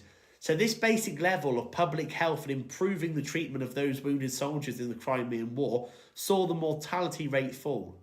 40% to 2% of wounded soldiers ended up dying. So Nightingale returns as an absolute legend after that and ends up setting up a nursing college, designing hospitals with wards to stop diseases spreading, and writes notes on nursing. Like I said, Florence Nightingale is on most exam boards. AQA, I know, I'm glad AQA teachers are doing it, because the fact the AQA exam board don't specifically have Nightingale is a bit of a disgrace. Right. We have got the last push, people. 2 more public health slides, last break, and then we're going to do Western Front medicine, okay? Keep liking and sharing. We're nearly at 100,000 likes. Well, let me take a sip of Coke again. Come on. Linktree, you will find the AQA, NXL, medicine notes on there. And I've got a medicine playlist on TikTok. Right. In the 19th century, public health improved, but only based on clean water and facilities. Most people, by 1900, are still living in poverty. They're overcrowded. A lot of people are working full-time, but they're not getting the wages matching the long hours. And there are 2 reports by Rowntree and Booth. Rowntree did a report of York. And in York, he found that 28% of the population did not have the minimum amount of money to live at some time of their life. Charles Booth does a report based on London, and he found out that 30% of Londoners were so poor they did not have enough money to eat properly despite having full-time jobs. Now, what this does is it highlighted the issues that a lot of people are struggling to look after themselves despite the fact that they are working. And clearly, they are being let down. On top of that, there were concerns about fitness. Thank you very much for the rose. Okay. There was a big problem with fitness. Why was there a problem with fitness? Because in the Boer War, a report had come back with a massive concern about the new recruits in the British Army not being fit enough. So the Boer War, the reports from Rowntree and Booth highlighted the fact that, well, unless there are things put in place, this is not going to change. Let's introduce you to the Liberal government. Yeah, the Liberal government, back in the day, the Liberals were an absolute powerhouse of a party. And the Liberal reforms focuses on the time between 1906 to 1914. And at the time, David Lloyd George was Chancellor of the Exchequer, so he was responsible for introducing and putting money into acts. And this is the first time a government had introduced acts for people. 1906, the Free School Meals Act. Every hot child would then be guaranteed at least one hot meal at school. 1907, the School Medical Service. Again, kids at school would be entitled to get basic medical checkups. In 1908, you've got the Old Age Pension Act. The Old Age Pension Act, okay, really simple, okay, provided people with money, okay, and it meant that people over 70 with an annual income less than £21 a year received a pension of 5 shillings per week. This meant that people were being looked after by the state and they weren't having to work and basically until they died. For people who were unemployed, Labour Exchange Act in 1909 basically set up offices around the country. Thank you very much for the roses. Basically set up offices around the country to get people back into work, okay, to help them find work. Arguably the biggest one, okay, was the National Insurance Act. The National Insurance Act in 1911. The National Insurance Act basically provided employees with some health insurance, but also some form of benefit. That if the person working was unable for whatever reason to work, they would be supported. There is one downside to the 1911 National Insurance Act, and that was it was only specific to male breadwinners. So there was no further support for any other family members.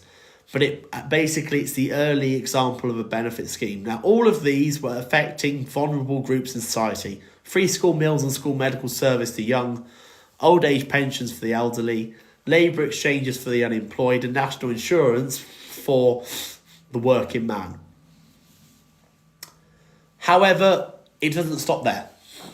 Because after the liberal reforms, you have 2 world wars. The country doesn't improve that much. And it's not until 1942 where William Beveridge writes a report. Okay, and in his report, he identifies 5 giants. And this is in the middle of the Second World War. And these 5 giants in society, okay, were basically, the first giant was want. People basically need, have the basic needs are not met. Giant 2, squalor. People don't have adequate housing to live in. Giant 3, disease. People don't have access to healthcare and are therefore getting unwell. Giant 4, ignorance. People are not getting an education. And giant 5, idleness. There is not enough work. So I'll say it again. First giant, want, a lack of basic needs. Giant 2, squalor, a lack of adequate housing. Giant 3, disease, a lack of adequate healthcare. Giant 4, ignorance, a lack of adequate education. And giant 5, idleness, a lack of jobs. And these 5 giants, Beveridge pointed out in his report that it's a government's responsibility to look after their people from the cradle to the grave. Now, by the end of World War II, we have one of the biggest shock election victories that you will see.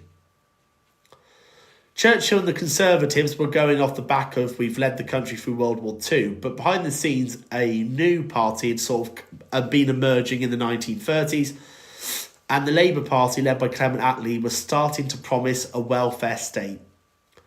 And the people voted in high numbers for this welfare state. A welfare state is we will look after the people of this country. Now, what elements of the welfare state, do we start to see? Basically, different things are introduced to help tackle those 5 giants. So let's have a look at some of the things. First of all, the main one, the National Health Service in 1948.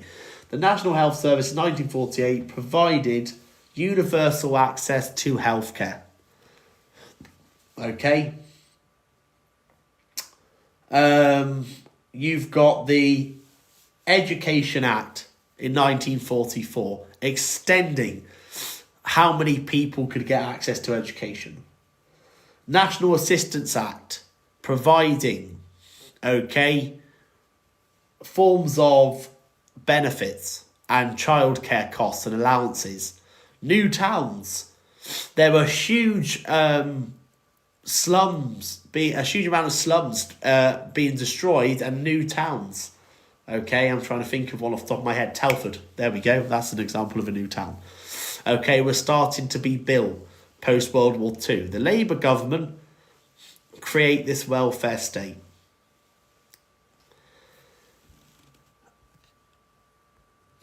Let's turn the comments on quickly. And then I've got one more section. I have got one more area I need to go onto. Right. People. What, the Education Act? I said about the National Insurance Act in 1948. So it had benefits and unemployment insurance. Right. To the rest of you. Thank you, everyone. Thank you over 1,000 likes. I'm a bit emotional. So, I'm going to do the case study for Western Front medicine now, which is specific to the Edexcel exam board. So, for those of you, it does cover some AQA stuff, but if you feel confident, you can leave.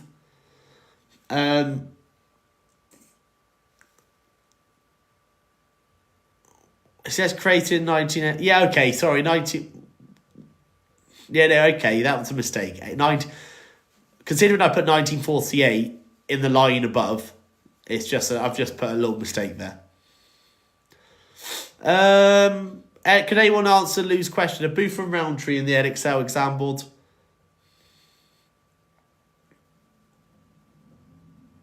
Oh, you know, under the NHS, I put created by 1848 by Bevan. Okay. Again, to be honest, no, they aren't in it. I mean, it's one of those people. There's not in Edexcel. There we go. Lose that help.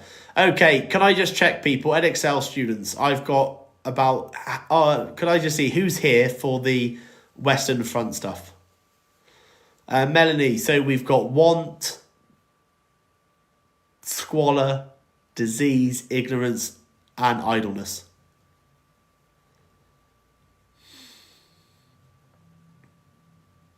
Okay. Are we ready? Let's go. I think I've got it. Who made the Giants? William Beveridge in his 1942 report. The Giants are not really... Basically, the 5 Giants is basically... William Beveridge said, these are the 5 problems in society.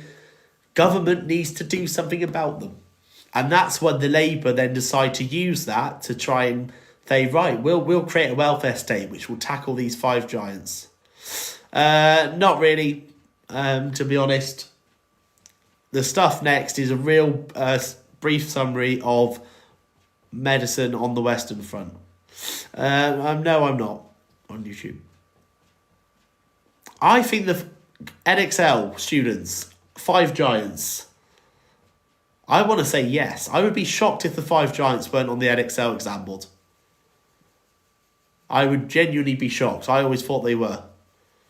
I mean, Booth and Roundtree, fair enough, but they are. Yeah, I thought so. Anything with... Yes, I think they are. Okay. Right, 5 Giants. Want, disease, idleness, ignorance, and squalor. But to be honest, it's not very exciting. Let's be honest, guys. It's not that exciting.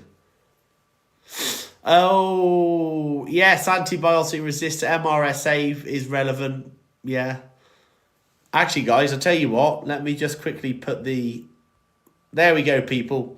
I just thought if you want a case study for the modern era, do any of you... Is lung cancer still the Edexcel case study? No worries, Liv. There we go. I'll be honest, guys. I'm just going to save my voice for a bit. So there we go. If you want modern day examples, there's the case study for lung cancer. And then I'm only just wary of time, people. I'm a bit against it now. So I'm going to start the Western Front in a couple of minutes. Are you happy to screenshot this one and then make notes afterwards? That would be quite useful for me. I just think, to be honest, we've done a good go at it. We've covered an awful lot. Okay, let's go Western Front because that's let's go. So I'll give it 5 seconds, guys, for you to screenshot. 5, 4, 3, 2, and 1. Right, let's go. Right, first of all, context. I always sit there and say, because in the exam, they will drop specific battles when they're talking about the Western Front medicine, okay? And I'll be honest with you, I'm not going to go into these in great detail. I would literally be aware of them. Because when we talk about medical developments and discovery, they will then feed into some of these battles. So the Ypres salient, okay, the Somme, Cambrai, where tanks use harass, and the impact of the terrain and why it was difficult for people, especially those with the stretcher bearers. Okay, so what I want you all to do, Edexcel students, is I would take a screenshot of that.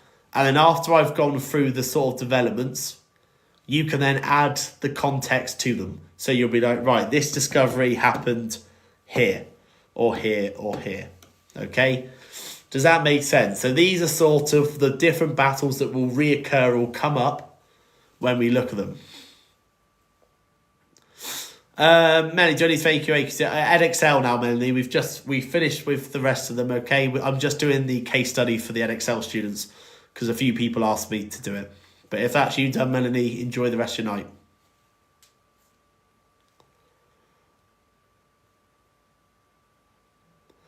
Okay, are you happy with that? These are just the battles. Okay.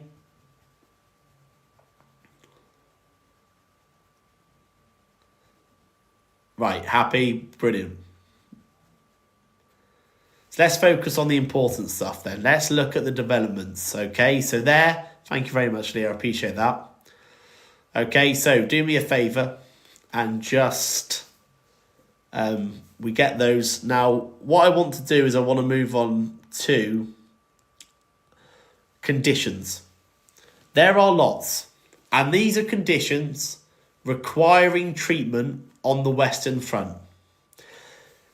Right. I have tried to break it down into what they are, what the prevention was, and what the treatment is. Prevention refers to something they do to try and stop them getting it in the first place. Treatment is what they do if they already have it. Trench fever, body lice, flu-like symptoms. Treatment, passing electric current through infected area. Prevention, closed, disinfected at delousing stations. Okay, affected about 500,000. No, Tabby, this is Edexcel now. Okay, so we're going into the case study for Edexcel. Now, we'll get on to that in a second. Trench foot, again, a lot of trenches were very waterlogged with lots of mud. It wasn't great.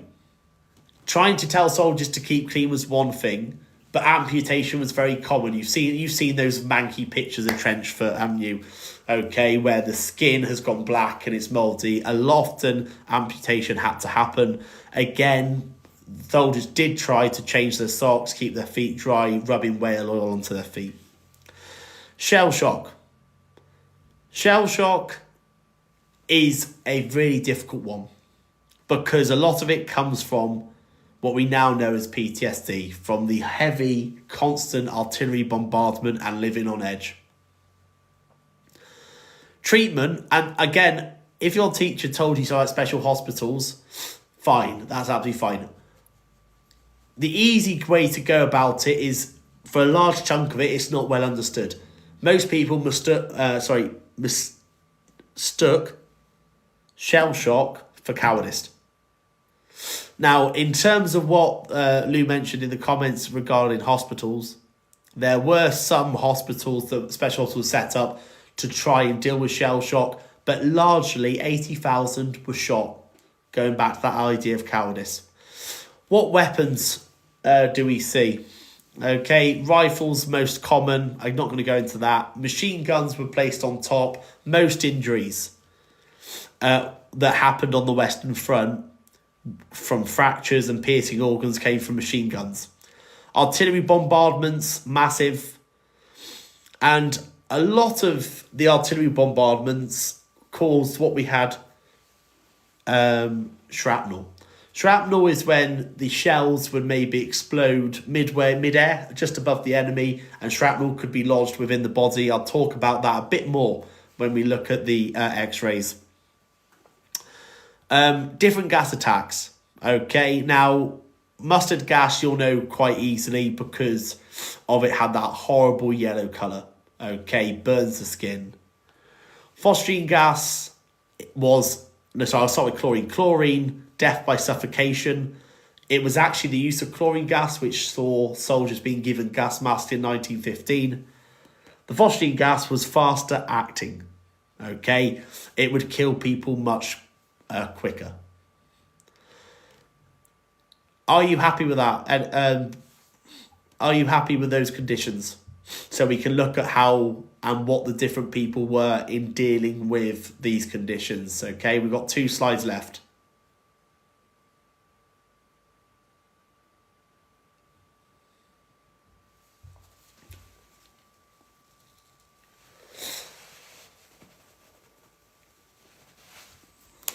Okay, brilliant.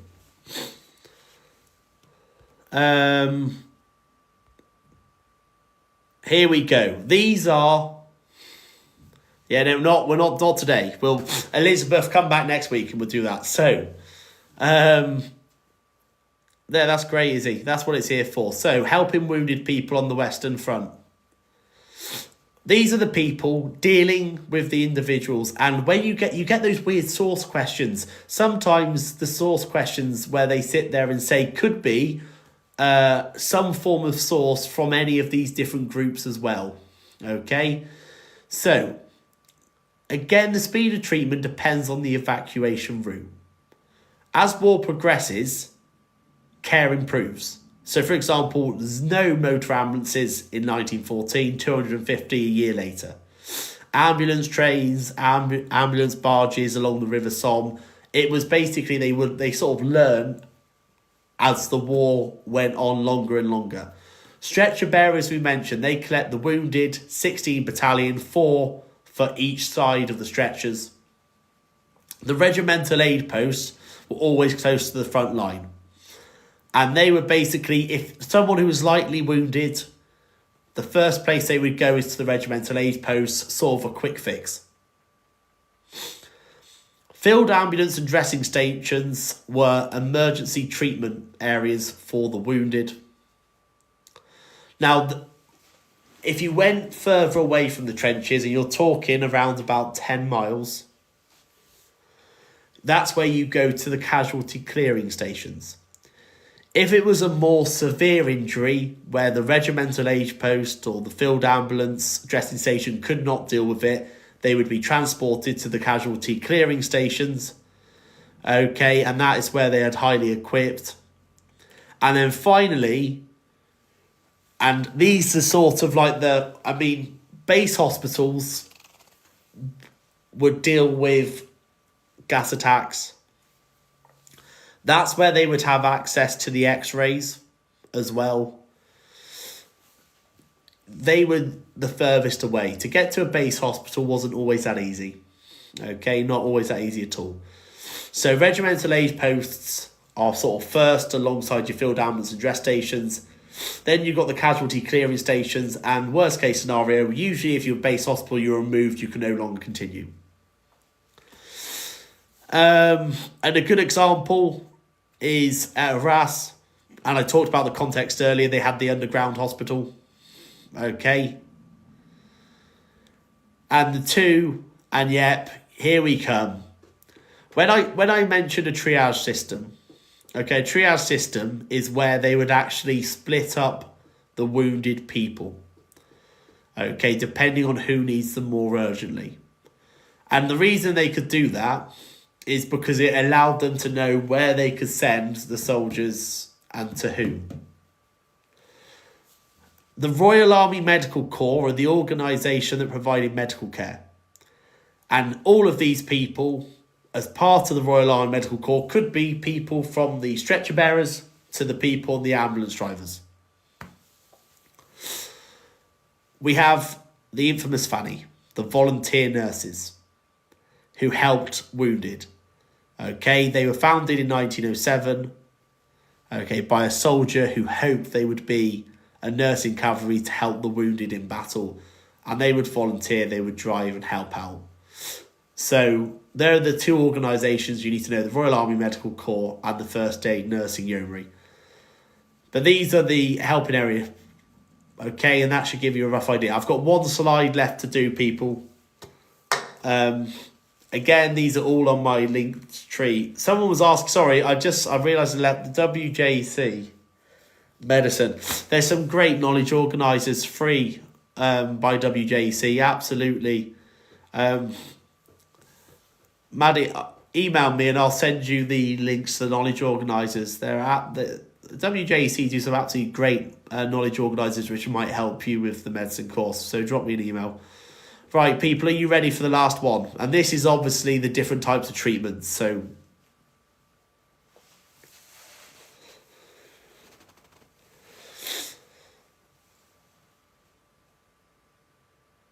that's brilliant, Maddie. That's brilliant.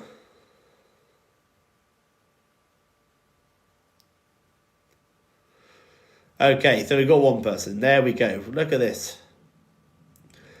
I can go through the Cold War next week. If you've just joined, people, thanks, Chloe. Look, there's time. I can't. I've just hit the 2 hour mark. Even for me, that's quite on. Yeah, you're not gonna. I have it every year, people. You're not gonna fail. Honestly, if you're surprised the amount of free notes that you can use on my link tree, and you even if you cram them and make flashcards, trust me, I've had a lot of people in worse situations who have turned it around.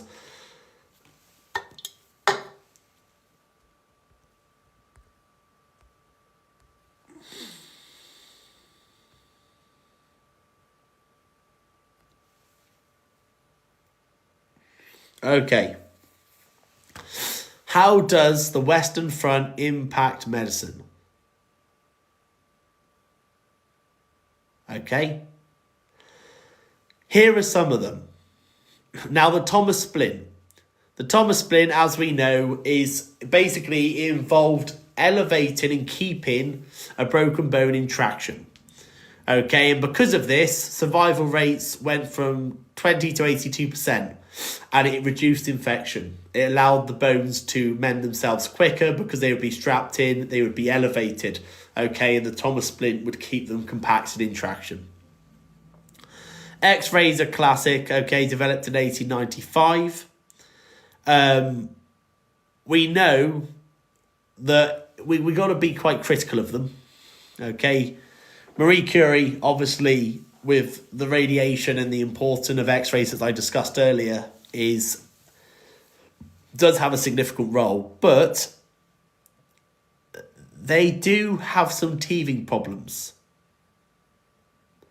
The teething problems with X-rays is, first of all, in their early days, it was hard to detect all of the problems, and were very fragile and could overheat. Okay, which wasn't always practical use. Now, as the First World War go on, we know that we introduced those wonderful mobile X-rays. Okay.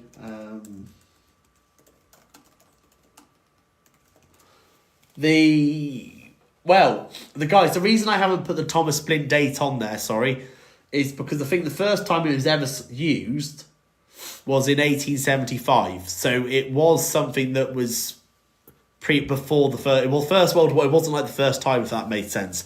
It was just it was more commonly used. Mobile X-rays. So what we have, 6 operated on the front lines, used to locate shrapnel and bullet wounds. They were able to transport around in a truck, and it meant the soldiers were not having to go back to the base hospitals. Blood transfusions are huge. Blood loss was a massive, massive problem. Now, in 1900, Cole Landsteiner discovered blood groups, but the issue was, if you go for a blood transfusion, usually you would go to a base hospital where they would have a syringe and a tube. Fantastic. Okay. Why is this a problem? Because we know that base hospitals were not that close by, and blood transfusions were important. But the reason that to blood hospitals, because you need syringe, tube, and you need a patient to a donor. You need to have someone who could donate their blood from that same blood group. Now, the blood bank at Cambrai is where we see the idea of storing blood. Okay? And what they did is Albert Hustin works out that you can add sodium citrate. Now, sodium citrate meant that blood could be stored for longer, and they could store in glass bottles in blood banks and treat wounded soldiers closer, rather than having to rely on getting to the base hospital.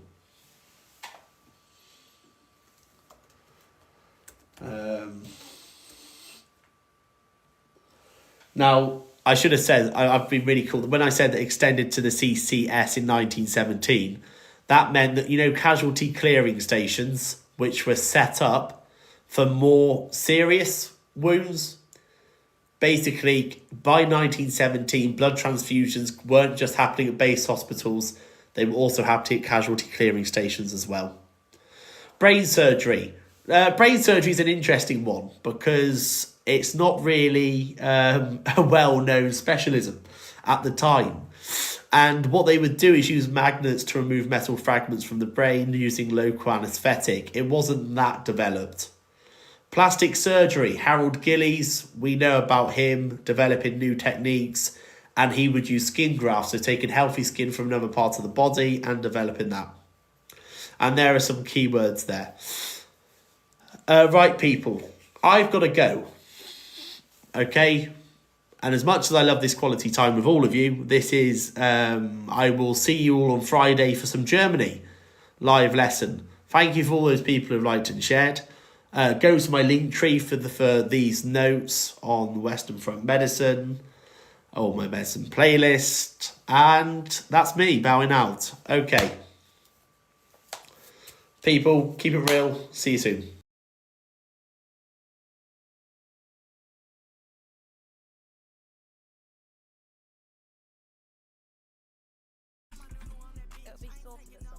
No point joining people. I'm still gonna start. Okay, who's excited for session, guys? Goes into hashtag.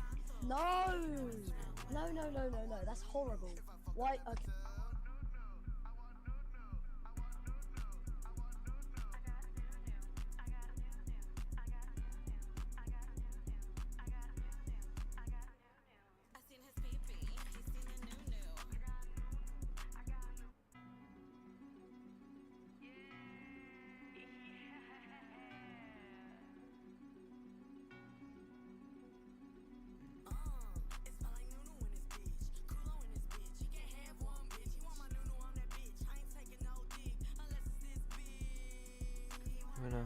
I smell a Santos. He knows my well.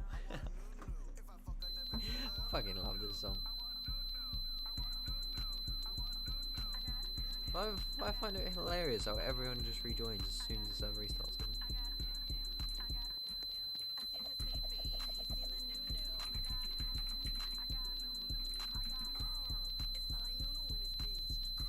Still beating.